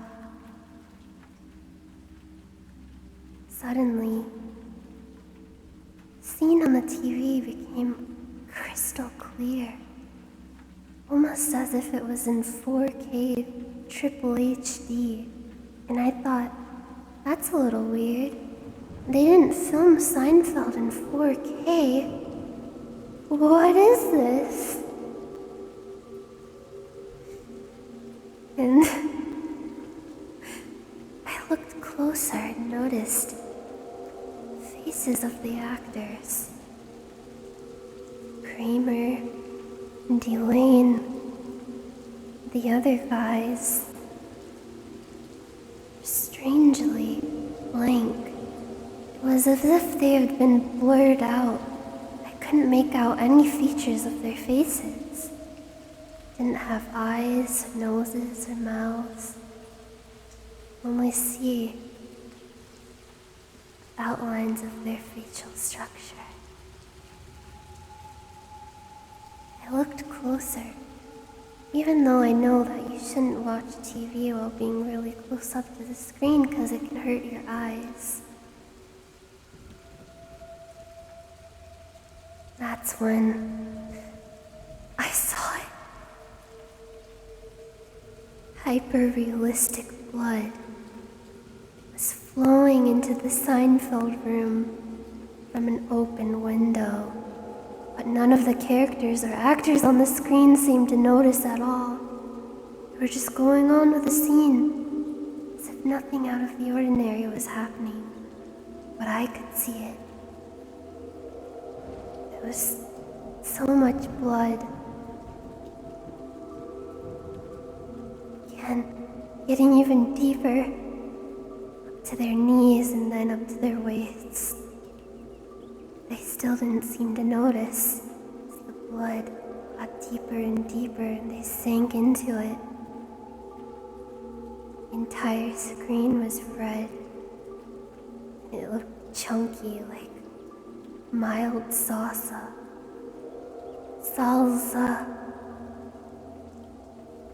Sort of like the hot sauce that you get from Taco Bell that they give you for free. I like to ask for extra of it because I use a lot of it on the quesadilla. And that's when suddenly Kramer's eyes opened. They were nothing but black, hollow pits in his skull. It was as if there was a void inside of his head. There was nothing in there. And then a guy walked in and said, "Oh gosh, what's the deal with the food on the airplanes?" But none of them responded. I was waiting for one of them to make a follow-up to the joke, or continue to the punchline, but none of them said anything. I was just sitting here in front of my TV and my sandwich was getting cold, and I don't like it when my sandwich gets cold. I didn't know what to do, but I couldn't stop staring. And that's when I heard a knock at the door. Begrudgingly, I sat up from my position in front of the TV and I walked over to the door, having this strange sense that something was behind me. But I tried to shake it off, like that Taylor Swift song that I like. play that a lot at weddings, and everyone goes really ham. It's one of those songs that white people get really turned to. So, stepped closer to my front door, reaching my hand out for the knob. Felt a cold chill make its way up my spine. Suddenly, there it was again. That clicking noise coming from my television set. Something behind me. A presence. Some sort of force. I could feel it billowing behind me, like it was going to grab me and pull me down into the abyss. The abyss of Seinfeld. That was when I slowly turned around, and I almost pooped and shitted my pants at what I saw. It was Ellen DeGeneres doing the Gangnam Style dance in the middle of my dark living room. And then I woke up and died.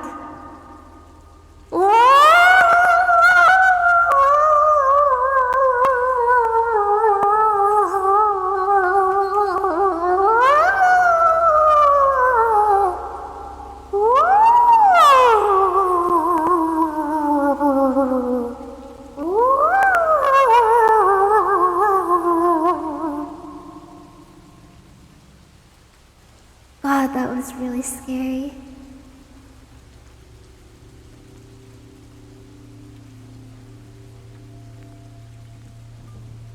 I'll try to link this one in the description for you if you want to read it later. Oh, that's weird. When I refresh the page, the Seinfeld creepypasta disappeared? Oh no!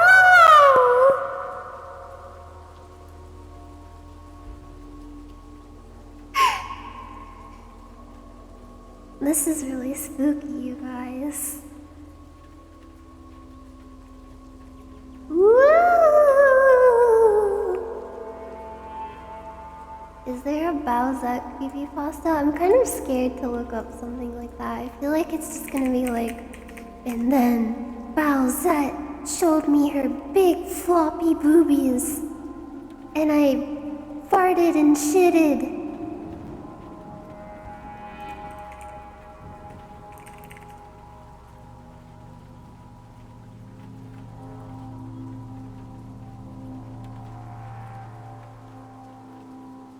Oh.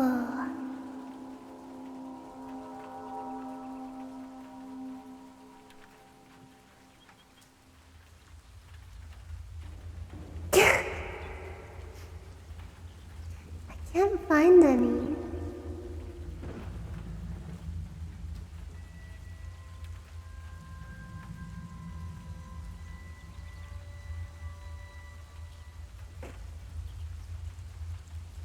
Oh, chicken tenders. Thought you were gonna make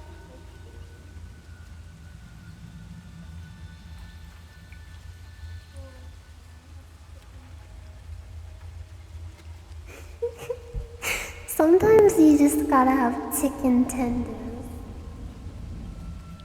Chicken tenders.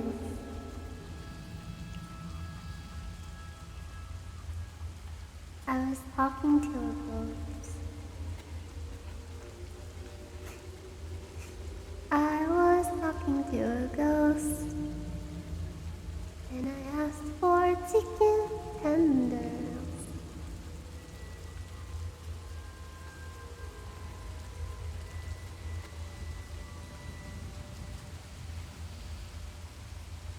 Funny Bowsette meme compilation.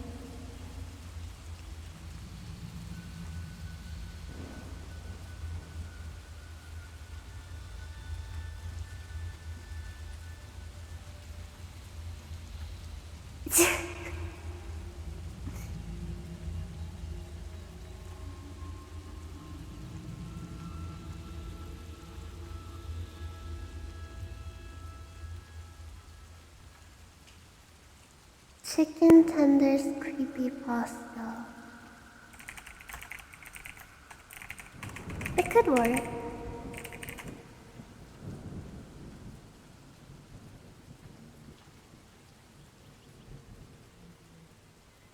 Did you hear that? It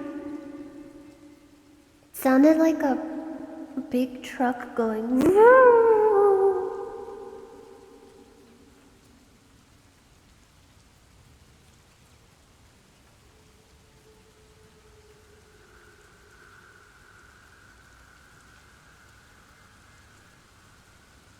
Here's something that has something to do with chicken.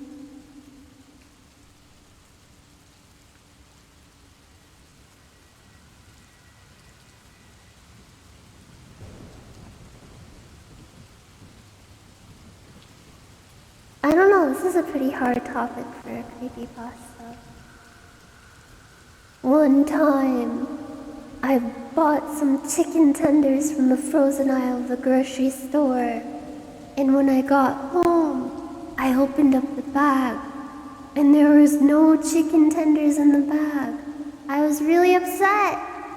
Ah! That wouldn't be a creepypasta, that would be just like...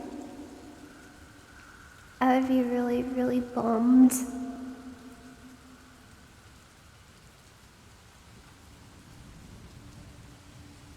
Suggested reading.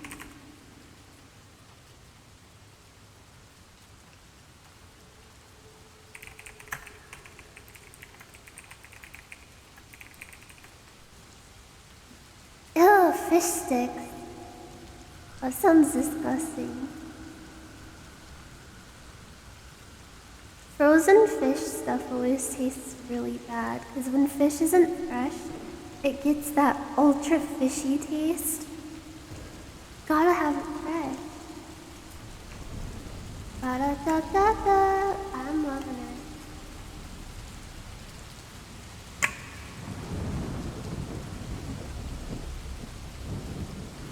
God, I don't want to watch creepy videos. They're too scary.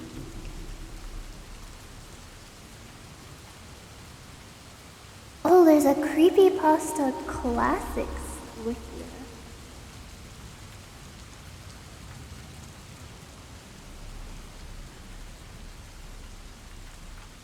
Dogscape. Does anyone remember Dogscape?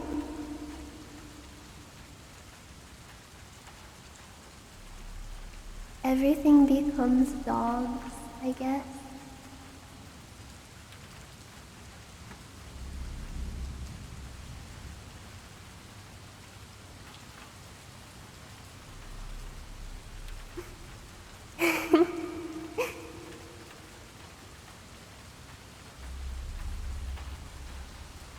All of these have really spooky names. Like Second Sight, The Strangers, Ted the Caver, White with Red, Midnight Train, Little Pink Backpack, and then we have Humper Monkey's Ghost Story. Humper Monkey.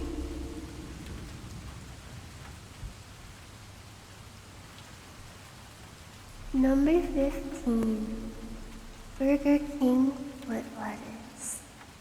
The last thing you want in your Burger King burger is hyper-realistic chunky blood. And then everyone died.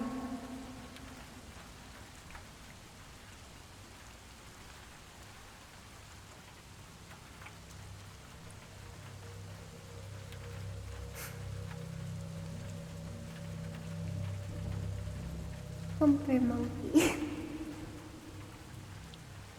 What does it mean? What do they mean by this?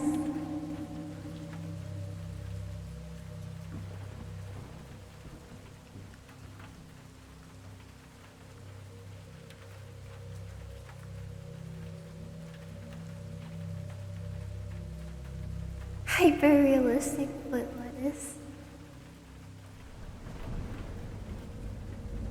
It's not scary unless everyone dies.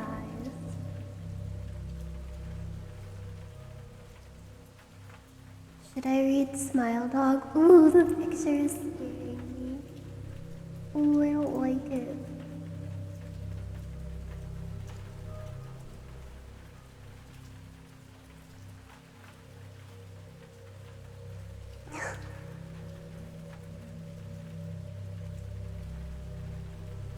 Oh, this one has been drowned. Barbie.avi. Bunnyman Bridge. What is that?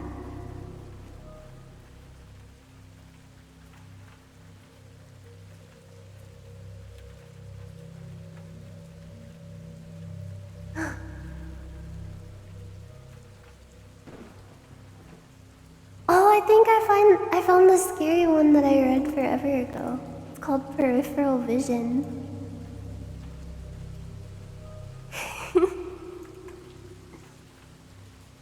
And then Sonic pulled out his chili dog and it had hyper-realistic beans on it. Now I'm really hungry. Gosh. Alright. This one is called Peripheral Vision. It's a short one.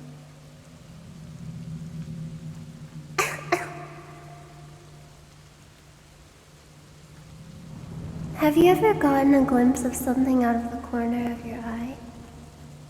A simple movement caught in your peripheral vision. Most will simply dismiss this as a shadow brought about by a flickering candle, or perhaps a pet jumping down from a piece of furniture. But then, there's that one elusive sight. It can easily be explained by the above conditions. But something feels wrong about it. A chill down your spine, slight pain in your side.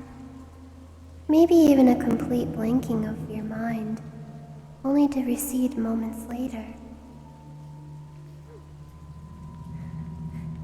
Should any of these symptoms be felt, there may be cause for worry. Our peripheral vision is designed to catch motion even in the dark.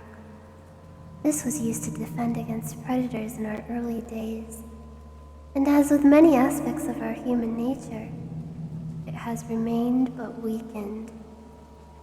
This view out of the corner of our eyes still alerts us to danger, and although predators have dropped on the list of dangers we may face today, they still exist.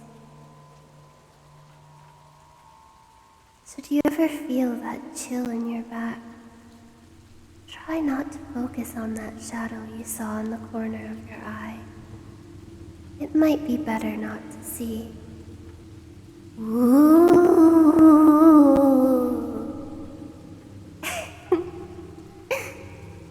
What a story.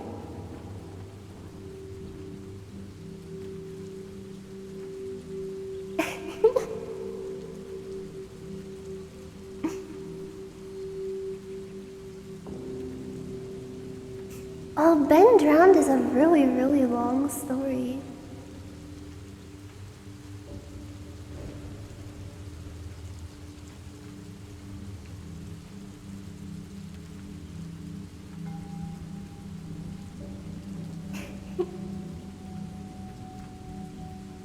SCP?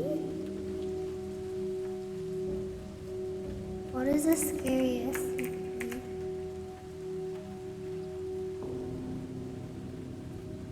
Is Bowsette an SCP?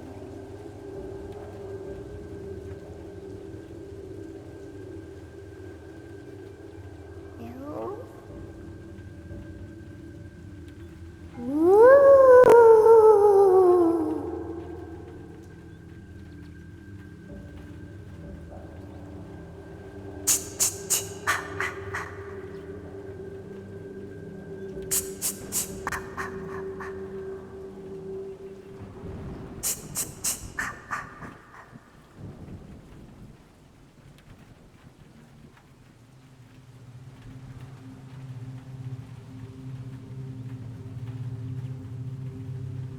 so long.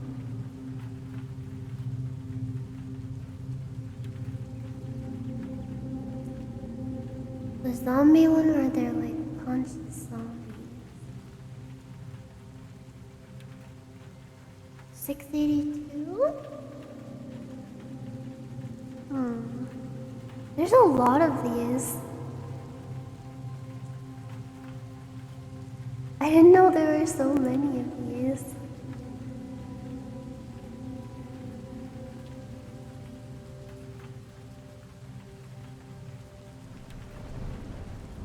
It's kind of hard to read some of these out loud because of the formatting of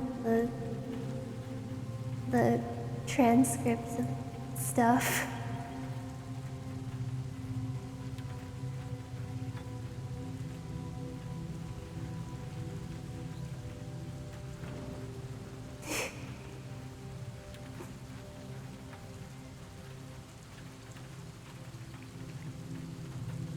A hard to destroy reptile.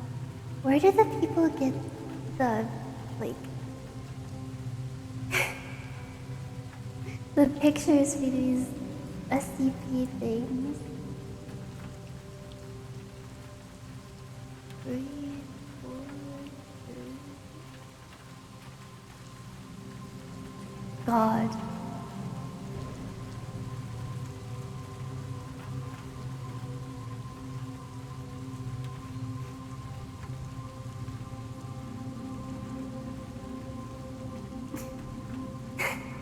SCP-343. Object Class Safe.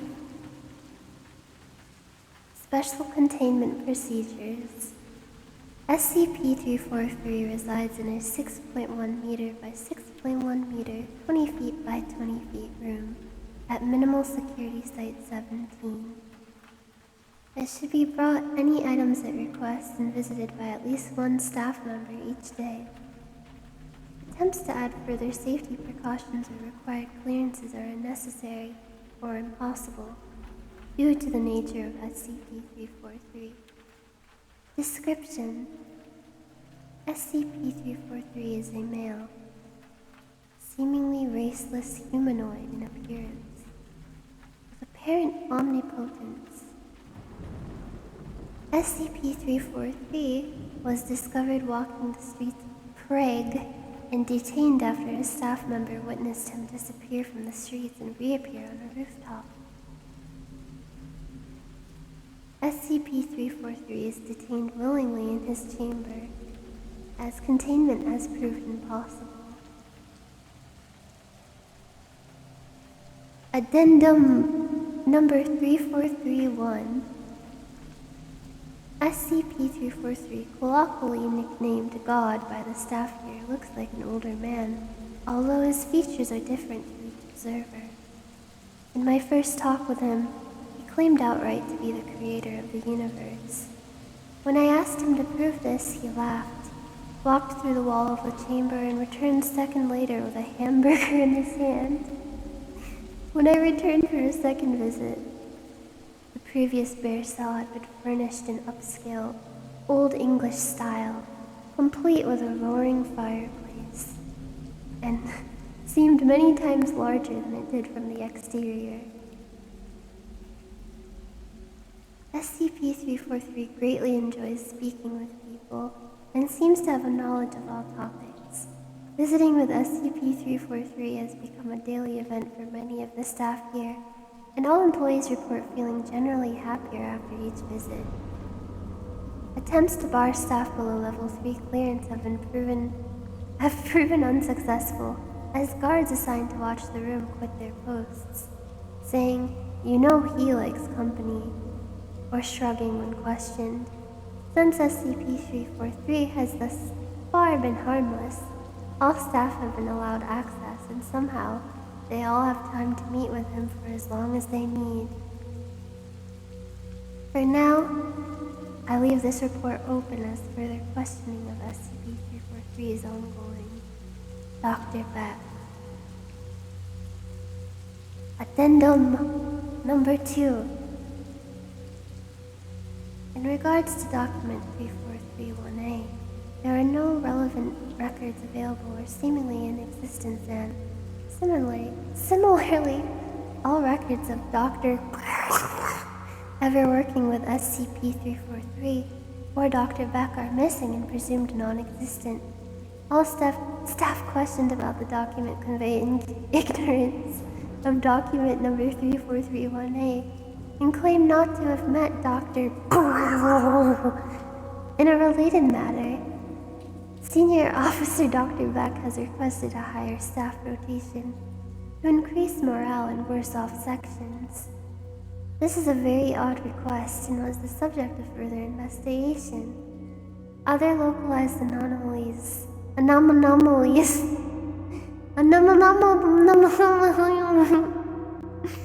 anomalies such as better health, greater job satisfaction, and lower fatalities in this section have led to the request being granted. This subject is now closed on orders of O5.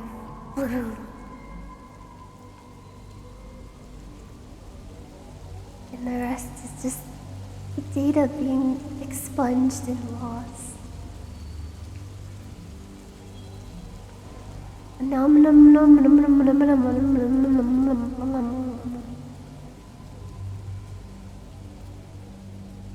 I want to meet this SCP. I think he's cool.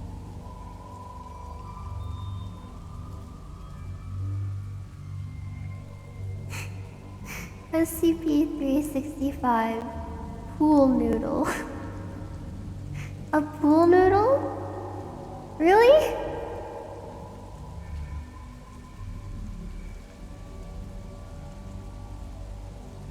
SCP-400 Beautiful Babies. Telepathy virus? I'm gonna start reading this all night long.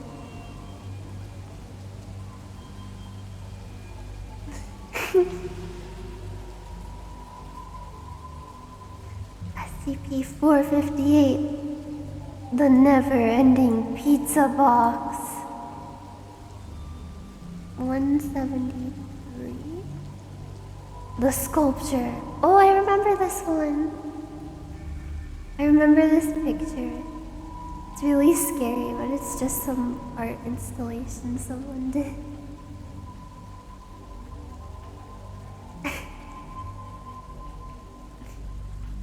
SCP-173 Object Class Euclid? Special Containment Procedures.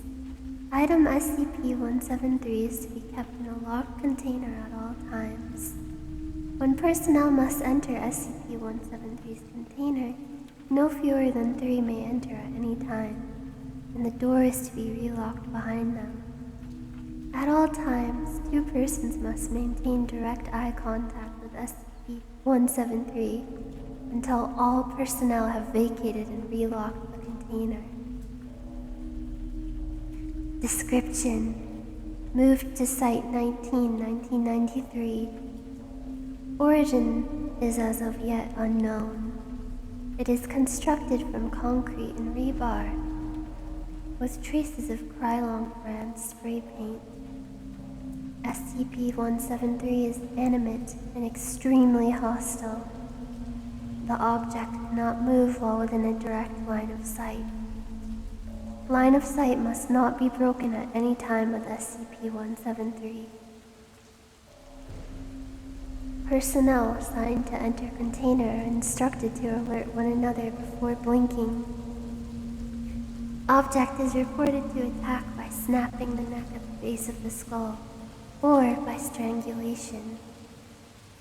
In the event of an attack, personnel are to observe Class 4 hazardous object containment procedures. Personnel report sounds of scraping stone originating from within the container when no one is present inside.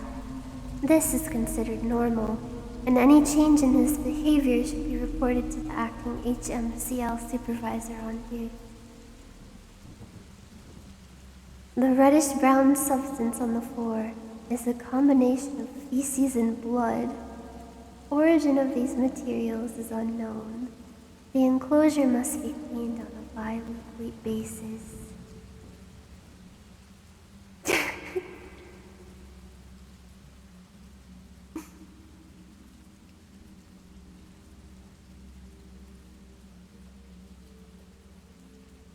Oh, spooky double number. Thank you, word. Thank you, Mobster. Thank you so much. I just cracked my knuckle. Oh.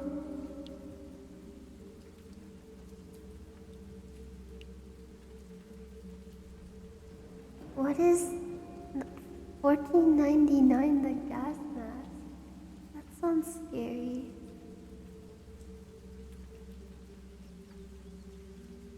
$16.89 is an endless sack of potatoes. That sounds wonderful.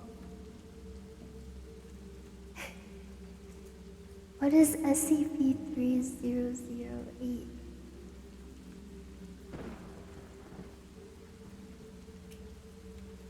A perfectly normal, regular old IKEA? Okay, Mordred. Thank you. This is SCP-3008. Object class Euclid.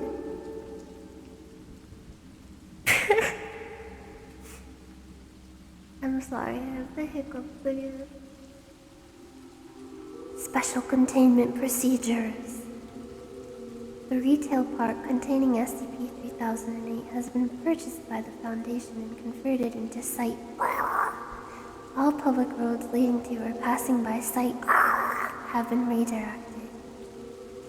The entrance to SCP-3008 is to be monitored at all times, and no one is to enter SCP-3008 outside of testing, as permitted by the senior researchers. Humans exiting SCP-3008 are to be detained and then debriefed prior to the administration of amnestics. Dependent upon the duration of their stay in SCP-3008, a cover story may need to be generated prior to their release. Any other entities exiting SCP-3008 are to be terminated. SCP-3008 is a large retail unit previously owned by and branded as IKEA, a popular furniture retail chain.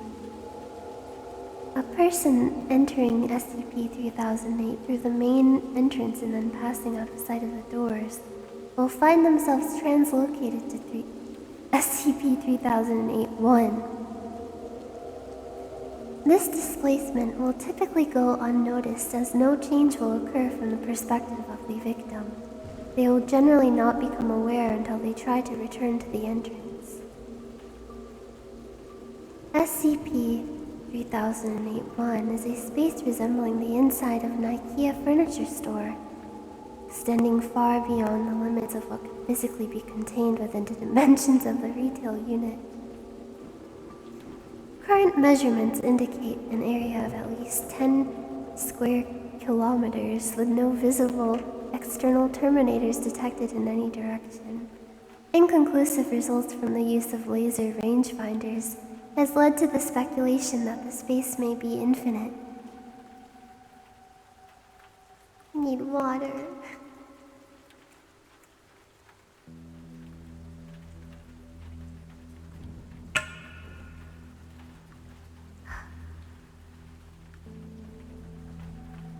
Infinite IKEA. Hi, Spicy Centipede, I love you. Thank you. SCP-3008-1 is inhabited by an unknown number of civilians trapped within prior to containment. Gathered data suggests they have formed a rudimentary civilization within SCP-3008-1. including the construction of settlements and fortifications for the purpose of defending against SCP-3008-2. SCP-3008-2 are humanoid entities that exist within SCP-3008-1. While superficially resembling humans, they possess exaggerated and inconsistent bodily proportions, often described as being too short or too tall. They possess no facial features and in all observed cases wear a yellow shirt and blue trousers consistent with the IKEA employee uniform.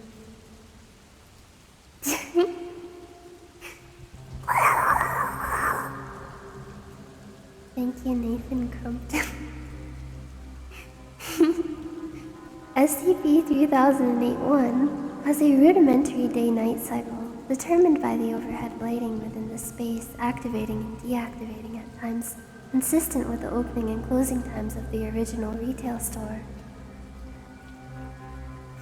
During the night, instances of SCP-3008-2 will become violent towards all other life forms within SCP-3008-1. During these bouts of violence, they have been heard to vocalize phrases in English that are typically variations of, "The store is now closed, please exit the building." Once day begins, SCP-3008-2 instances immediately become passive and begin moving throughout SCP-3008-1, seemingly at random. They are unresponsive to questioning or other verbal cues in this state, though will react violently if attacked. SCP-3008-1 is known to have one or more exits located within, though these exits do not appear to have a fixed position, making it difficult to leave SCP-3008-1 once inside. Using any other door besides the main entrance to enter the structure or breaking through the walls of the retail unit leads into the non-anomalous interior of the original store. Since containment began, 14 individuals have managed to exit SCP-3008. Following extensive debriefing, all individuals have been administered amnestics and released.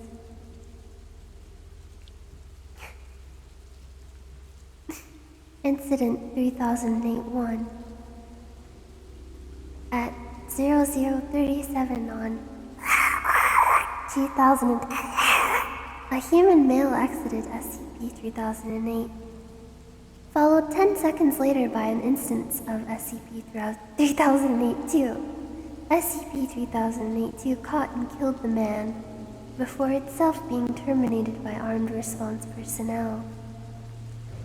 This incident represents the only time an instance of SCP-3008-2 has been seen exiting SCP-3008. A full autopsy on the corpse was performed. See 3008-2 autopsy log for more details. Autopsy.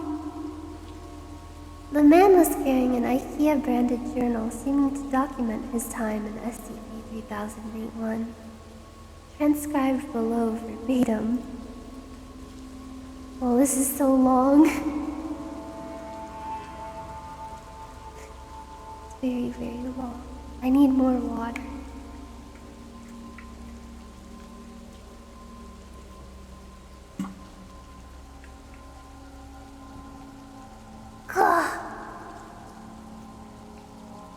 You know, for a really long time I had no idea that they actually served food at IKEA.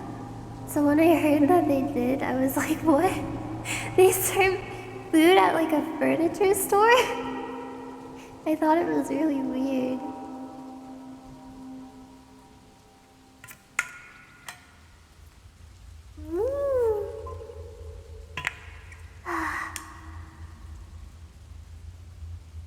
Alright. Here is the log from the man who died. So I'm writing this to document what I can only assume is my sudden descent into insanity. I can't possibly be that bad a navigator, and yet as I write this, I've been trapped in IKEA for 2 days. I haven't seen another person in the entire time I've been here. I thought it was a prank at first. Turn the place into a maze, get all the people out, and see how long it takes me to get lost. Then everyone has a good old laugh. Realized that wasn't the case when I tried to backtrack. Everything had changed, so I ended up lost. Instead of the exit, it was just row after row of bookcases. So, I'm trapped in IKEA. Sounds like the setup for a bad joke. The lights went out at 10 p.m. Nearly gave me a bleeping heart attack. That loud electrical thunk sound and then pitch blackness. The place is full of beds though, and my phone has a torch on it. No damn signal, so I found a bed and went to sleep. Spent most of the next day trying to find my way out with no luck. Did find a restaurant serving those meatballs though, so at least I won't starve. That's probably the punchline to that joke. Anyway, they were still warm and fresh, but I haven't seen anyone around who could have cooked them. Made my way back to the beds before the lights cut out again, since it's too dark to search for them all. It's 9:10 a.m. now. The lights came back on a little while ago.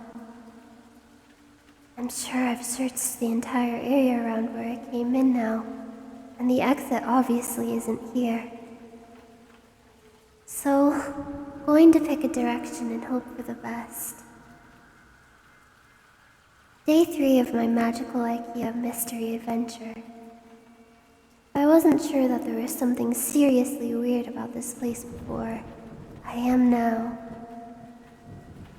Walked for 3 hours in a more or less straight line. Insert IKEA joke here. Before I came across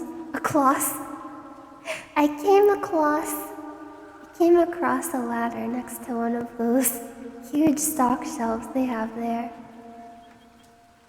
Climbed up to get my bearings, and it looks like this place just stretches on forever. Like that scene from The Lion King. Except instead of trees and grass, it was all shelves and tables and crap. I did see a person moving not too far away though, so I headed over. Thought it was a staff member at first. It was wearing the uniform. And hell, maybe it was. Maybe freakish 7-foot-tall monsters with long arms, short legs, and no faces are just the kinds of thing they want working at Super IKEA.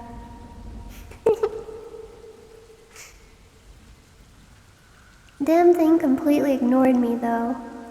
And with no eyes or ears, I can't even be sure it knew I was there. Thought about shoving it or something to get its attention. Well, that's rude. But its hands were big enough to crush a watermelon. So I decided against it. It just kept moving along, and eventually I lost sight of it, so I decided to carry on the way I was going. Anyway, no comfy bed for me tonight. Looks like I've entered the improbably hard and pointy table section of the store. Guess I'll have to make do with some bunched up tablecloths. Phone battery died during the day too. Didn't work anyway. But I feel like I've just lost some vital lifeline.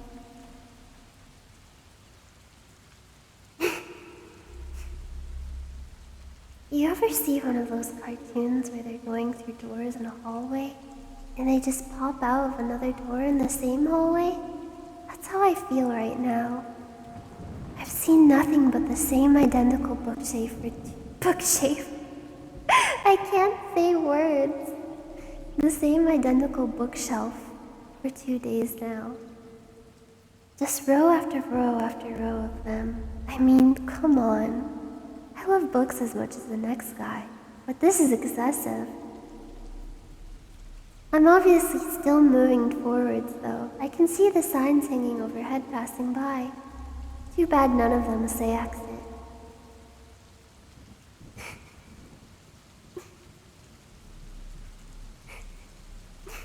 Not sure who I was addressing that question to. Let's just say it was practice for the autobiography I'm going to write when I get out of here. I'll call it my perfectly normal trip to regular old IKEA. There's a line here and it's crossed out and it just says, if I ever get out of... Looks like it got cut off.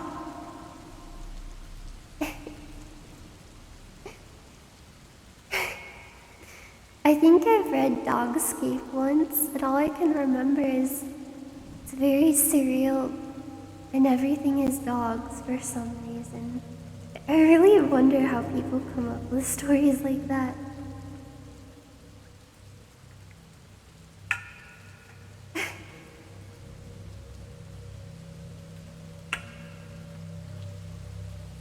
God. Alright, the next passage is... Finally found some other people. Yeah, turns out I'm not the only poor bastard trapped in here. Lucky for me, I guess. My 6th night here, 2 of those staff things came at me in the dark, different from the first one I saw, but still messed up. Heard them coming. They were saying that the store was closed and I had to leave the building. All nice and polite like. I'm not sure which part of that was weirder. That they don't have mouths or that they were apparently trying to kill me while they were saying it. Came at me like rabid dogs. So, I legged it. Sprinting through IKEA in the dark like a freaking madman. I saw it when I cleared another stand of those giant stocked shelves. All lit up with torches and floodlights. They've built a whole town in here. Got a massive wall built out of shelves and beds and tables and whatever else. I swear to God, it was the most beautiful thing I've ever seen. Anyway, I guess they saw me coming, or maybe they heard my manly bellows of fear.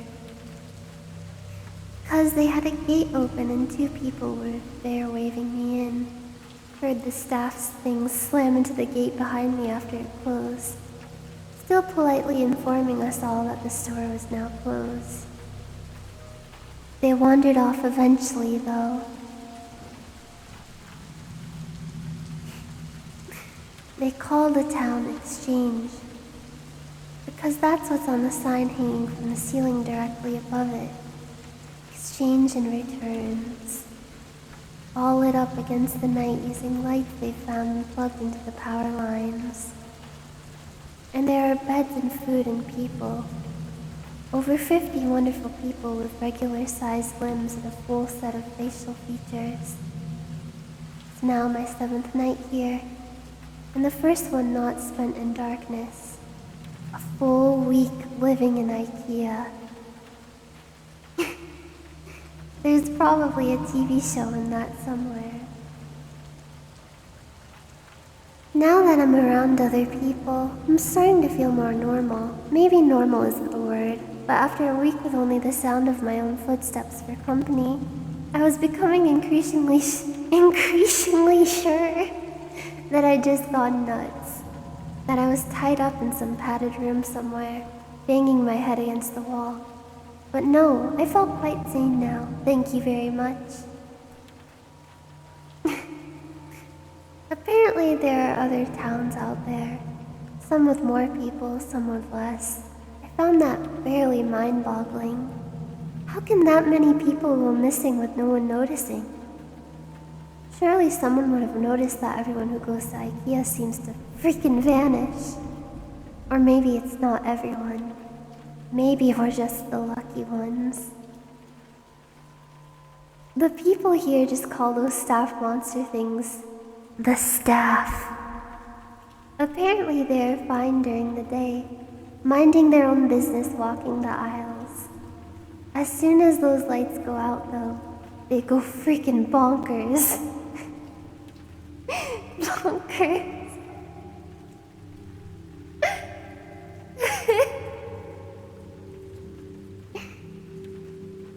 So during the day, people go out to find food, water, and whatever else they need. Apparently, there are restaurants and shops around that randomly get restocked. No one knows how. Maybe the staff do it. Oh god, I'm gonna hiccup. I need water. Oh, hello.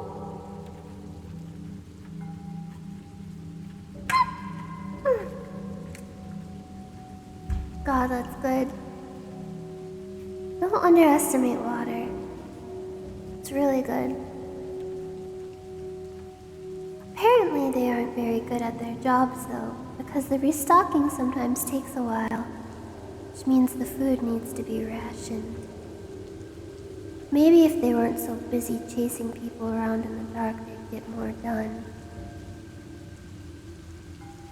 Anyway, when night comes, the staff go nuts, and everyone holds up inside the walls. Apparently it's the same everywhere in this place, whatever this place is.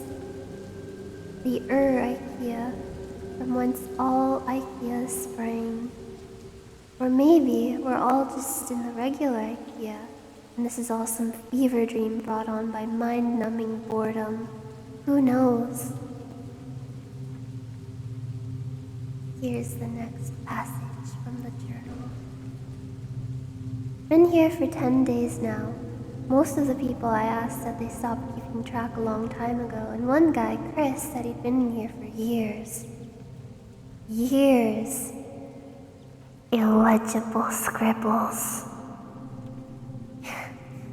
Apparently, there are rumors of people who do manage to get out, and of people who see the exit, only to have it vanish before their very eyes.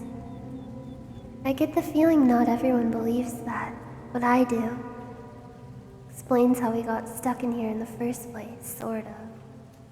And I mean, come on. Staff monsters, row after endless row of high-quality Swedish furniture. I don't know why they would find a disappearing door so hard to believe in. Anyway, I went out scavenging for food at a nearby shop with Sandra and Jerry today. Once you learn the landmarks of this place, it's not so hard to navigate. The overhead signs help a lot, but there are others not too far in the distance, a huge section of those giant stock shelves. Oh, I read that completely wrong. But there are others. Not too far in the distance, a huge section of those giant stock shelves has collapsed against each other, and way off in the east, we all assume it's east anyway. Apparently IKEA doesn't sell compasses. There's some kind of tower that looks like it's made of wood, reaches all the way to the ceiling. Maybe they were trying to break out through the roof. Lights up at night, so there must be people there. But it's apparently a few days' walk, which means it must be miles away. So no one here really knows for sure. Apparently I got incredibly lucky sleeping out in the open for a week without getting ripped to bits by the staff. That's me. Lucky, lucky, lucky.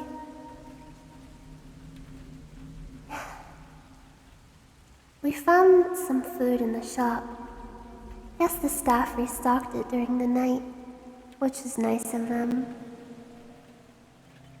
There was a telephone on the wall, so I figured I'd try it out.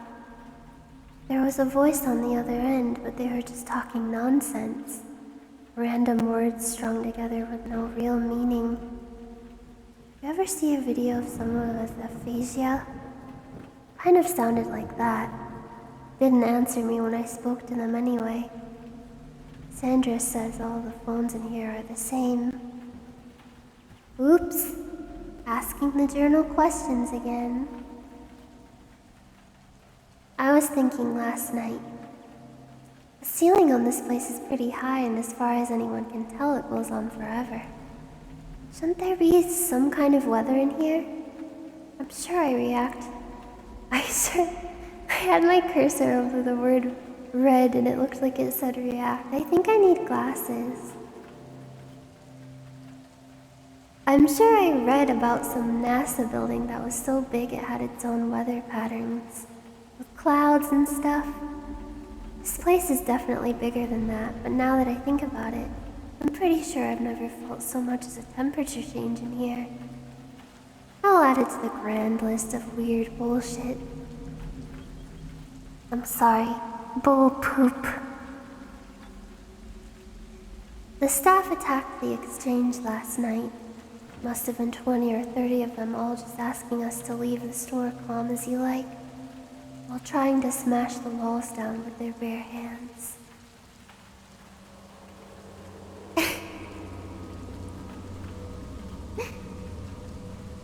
Apparently this happens pretty regularly, so everyone is prepared for it. Knives from the restaurants, lawnmower blades made into hatchets, a fire axe. One guy, Wasim, even made a functional crossbow. Anyway, the walls have holes in them, which I hadn't noticed before, specifically so we can stab out at the staff when they attack. Took a couple of them down myself. They don't seem to bleed, which is weird, but they go down as easy as a regular person once you start sticking holes in them. We had to haul the bodies away in the morning. Apparently the dead ones will attract more during the night, so we had to get them away from exchange. We have a couple of those trolley things that they use to move big boxes around, so we loaded them up and took them over to pick up. Apparently people just name everything in here after whatever sign is hanging overhead.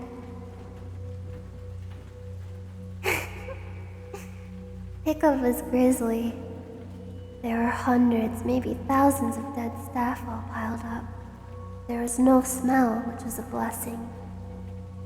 Apparently, in addition to not bleeding, these things don't rot either. My curiosity got the better of me while we were unloading them, so I took a look at one of the more cut-up ones.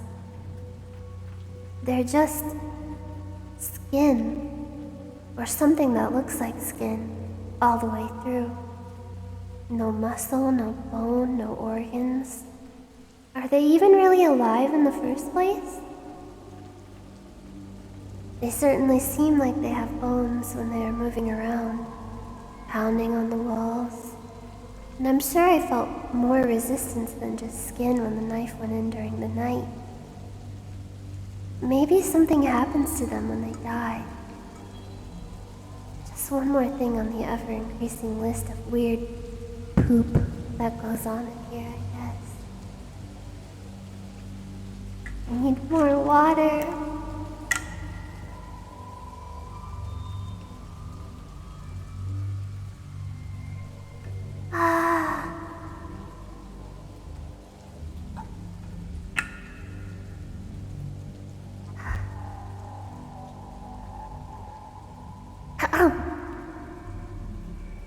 Something occurred to me after the staff attack the other night.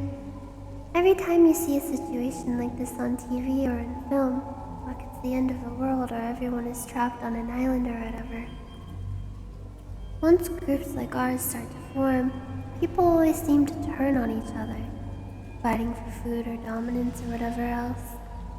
That hasn't happened here. Apparently, people from other towns come by from town to town just to check in or occasionally to trade if they are short on something.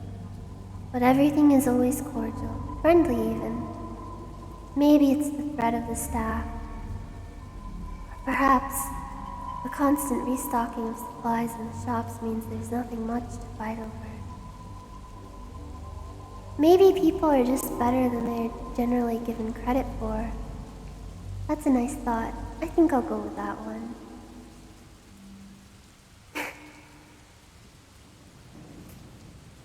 A dozen people showed up at the gates this afternoon from a town called Trolleys.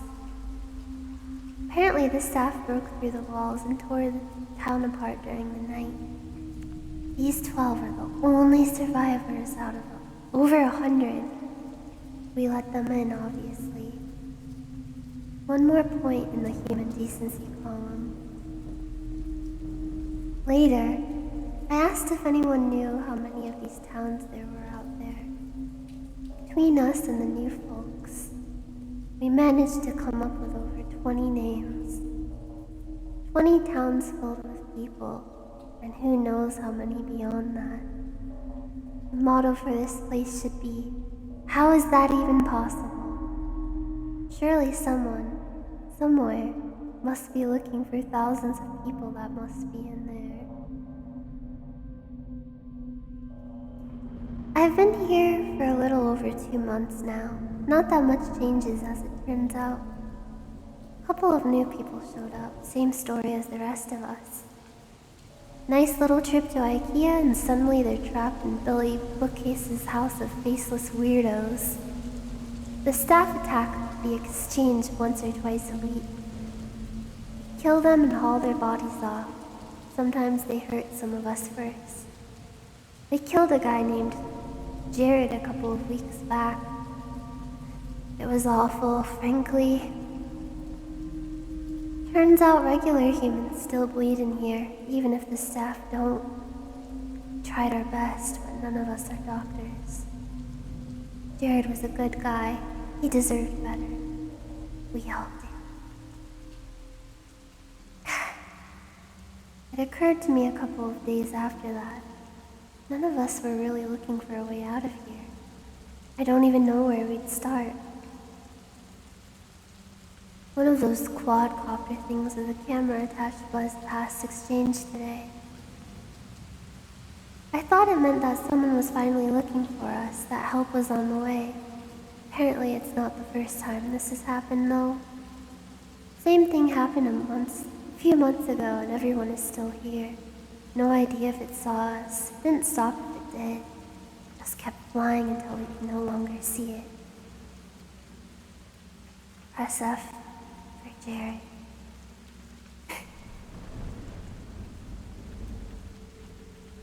Note, based on recovery time of the journal, this entry appears to line up approximately with our first successful test piloting a drone inside SCP-3008-1. Analysis of footage shows a walled settlement under a sign labeled Exchange and Returns. Attempts to relocate the settlement failed. Origin of previously sighted drones is unknown.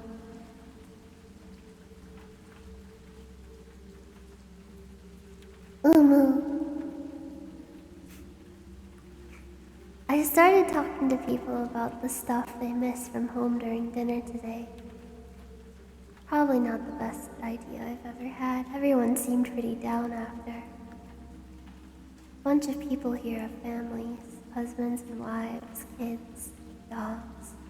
Franklin apparently has a pet llama, though I'm not sure I buy that. But apparently, some of the people here have some seriously odd gaps in their knowledge. 3 of them had never heard of the International Space Station. 2 of them seemed to think was the Prime Minister, and one of them had apparently never heard of the Statue of Liberty. I believed them too. They seemed just as confused as the rest of us. The more I thought about it though, the more it started to explain a few things. What if the reason no one is looking for all of us missing people is because we haven't all come from the same place? This is going to sound weird. Maybe that should be the motto for this place. But what if all the people here have come from different dimensions? Realities? Whatever you call it. I've seen enough TV shows to know the drill. Sarah comes from a place where there is no Statue of Liberty. They didn't launch a space station where Wasim is from. If everyone here came from different places, even from ones that seem identical, there'd be no huge missing persons panic. No mass search.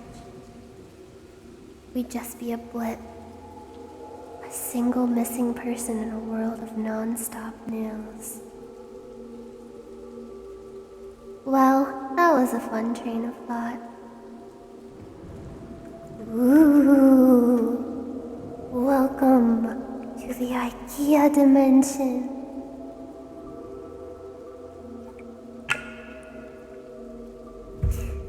We have meatballs. Just realized that yesterday was the 6-month anniversary of my arrival here. I wonder if IKEA sells party hats. The routine around here has remained more or less the same. More new folk show up, one every couple of weeks or so. Food supplies go up and down, but we've never actually had a major shortage. Occasionally we get a visitor from one of the nearby towns, usually checkouts or aisle 630. We check in with each other from time to time, occasionally trade supplies if someone gets particularly low on something. It's comforting, in a way. A reminder that we aren't alone in here. Some small glimmer of civilization. Sometimes they bring medical supplies. Apparently, there's a pharmacy a few towns down from checkouts that gets restocked every now and then. So they share out whatever they can. Ear itches. I've never heard of an IKEA with a pharmacy before, but at this point I wouldn't be surprised if someone stumbled upon an IKEA organ harvesting lab. Would certainly explain the staff. Speaking of our faceless jailers, their attacks have been getting worse lately. 3 or 4 times a week now, with twice as many staff as there used to be. No idea where they all come from, or why the attacks have increased. We tried following one of them during the day a few weeks ago, me and Sarah. Wanted to see if they lead back to a staff room or something. Didn't seem to go anywhere though. Just randomly walked through the aisles. We had to turn back before we found anything. I'm sorry. We've been reinforcing the walls, trying to arm ourselves better. Certainly no lack of materials to use. This story is giving me the hiccups. Wassim has been making more crossbows, but it's pretty slow going. Too bad IKEA doesn't sell guns. Note, no new personnel have entered SCP-3008 at site in the time span indicated in this entry. The attacks are getting bad now. Almost every night, and with so many staff that the bodies almost pile high enough for others to climb the walls. I think we're in real trouble here. Exchanges. I think exchange is done. We got hit pretty bad last night. Not many casualties, but the wall is wrecked. Finally figured out why the attacks had been escalating too. A box of supplies had a chunk of one of the staff in there. No idea how it happened, but apparently a piece of one will draw them as well as a full body. Too late now in any case. There's too many bodies for us to haul away. Still have time to fix the wall before night. Candace has called a meeting. I suspect there will be talk of abandoning exchange. Maybe try and get shelter at checkouts or something. It's already getting late though. I don't think we'll have time to make it. Maybe some of us will. I was fine for that first week out in the dark after all. Then, how often can I keep getting lucky? I'm only writing this for a sense of closure, I guess. For me, or for anyone who finds this. This is the final entry here.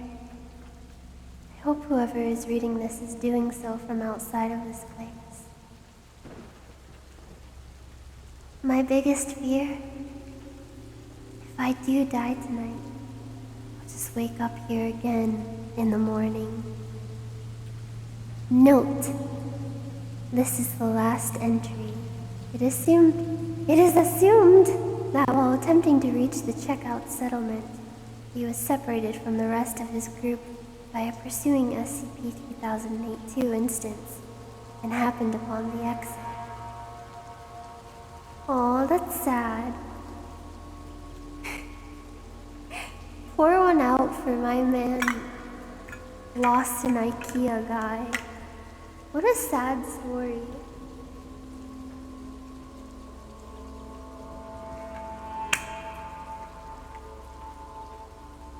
Slam that mother frumpin' F button.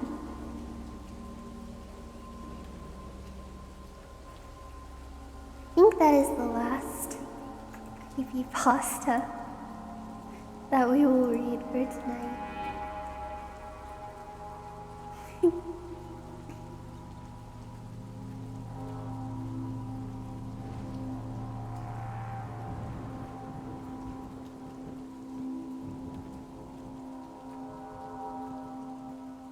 Spooky boogie.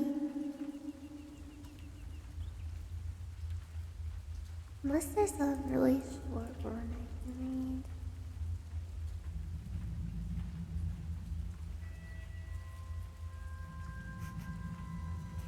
Every time you exhale, a little bit of your soul escapes.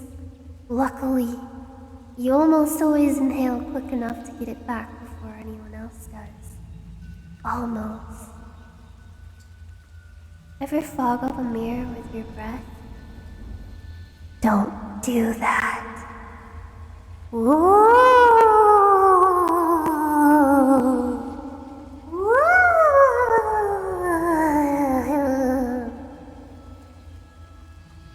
Wow, that was really scary. Boo!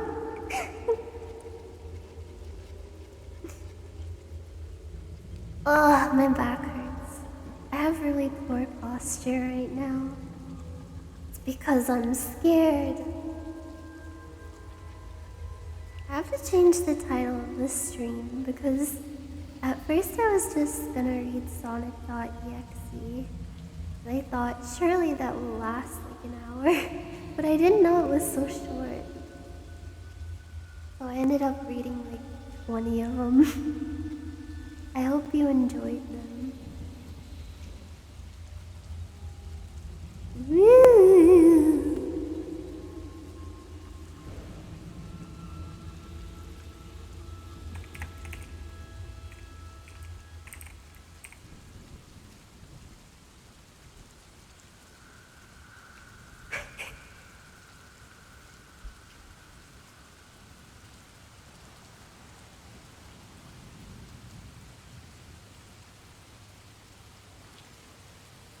Oh, there's nothing more scary than having a back problem.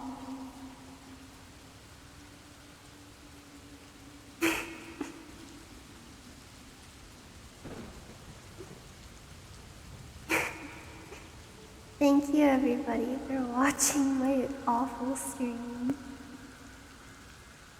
Also, to anyone who is watching this after the stream is done, I'm watching you. Whoa! I'm just kidding. Where am I? Ha ha ha ha ha. I think I want to do this like once a week until Halloween, so I'll try to find some more creepypastas or something. But I think for my next stream, I'm gonna read the Bloodborne wiki pages. Kind of like how I did with the Dark Souls wiki. Wikipedia.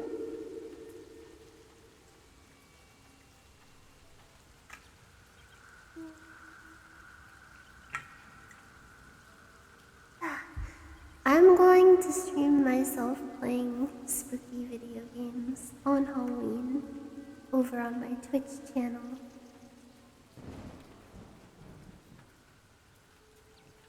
My channel. Thank you so much, everybody. Also, thank you to all the people who did super chats. I'm going to read your names right now. Thank you, Undecided Ant. Thank you, Nathan Crumpton. Thank you, Spicy Centipede. Thank you, Mordred. Thank you, EM Wirt. Thank you, Mobster. Thank you, Jerry Villegas. I'm sorry if I said that wrong. Thank you, Matthias Nicoli. Thank you, Kronos Viper. And thank you, Kevin Sam. I don't know if I'll make more VR chat videos in the future to answer your question. I haven't played in a really long time. I feel like everyone's bored of VR chat now, but I would like to try it again sometime. Do some wacky antics. Thank you again, Undecided Ant, and thank you, Dakota Bickling. Thank you so much. Thank you, Dan McSharp. Dan McSharp said, I love when you giggle talking about dead bodies. Thank you, Tyus Koneta. Honta. Thank you, Data Slayer. Slayer of Data. Is it data or data? Data, data, data, data, data. I need to get a VR headset. That's what I need. I need the full immersion.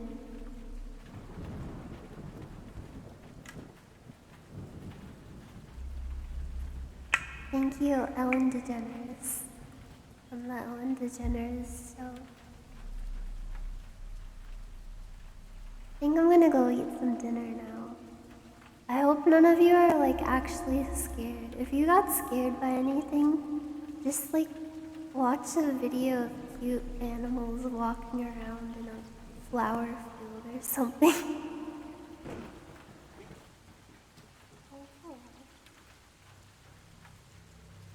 I will see you all on the other side.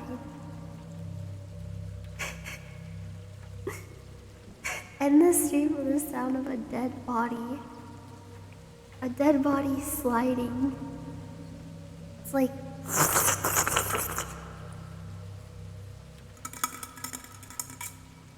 dead body ASMR.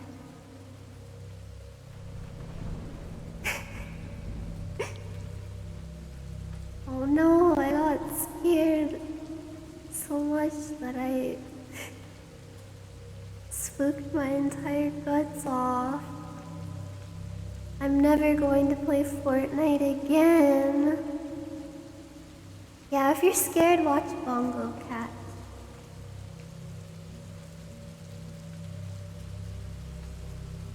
Or listen to a cat. Here's my cat. Let's see if we can get her to speak. She opens up her eyes and she starts saying satanic messages. Devil cat! She's pretty quiet right now.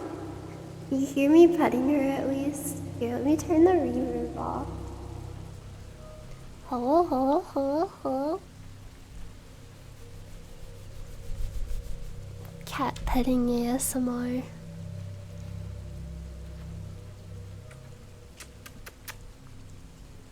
You ever just want to kiss a cat on their little head?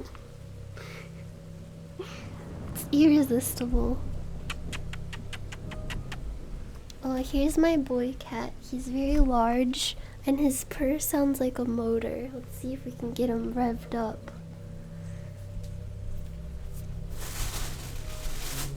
Ooh!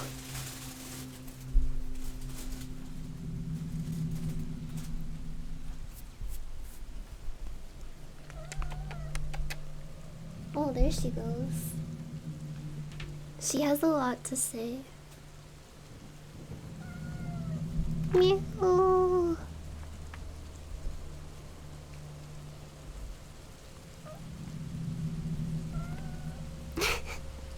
What is it like with the spooky music and the cat meowing?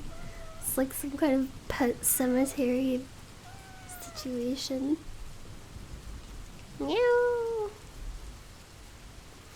Cats do sound like babies. My girl cat is a whiny little baby. She's a huge brat. Whoa! Her name is Kieran, after the Dark Souls character. And the boy cat's name is Knight Artorias, but I call him Knightley. Knightley. Alright, I'm so hungry right now. Knightley likes to sleep on my desk a lot. Whenever I'm like in here working on stuff, he jumps up and lays down next to my keyboard. Sometimes he snores so loud that it vibrates my desk. Anyway, yeah. Good night, everybody. I hope you enjoyed the stream and didn't get too scared. Woo! Have a very nice night, and I'm so sorry that tomorrow is Monday. Goodbye. Goodbye. Goodbye. Goodbye. Goodbye. Meow. Goodbye. Goodbye. Goodbye. Goodbye. Goodbye. Goodbye.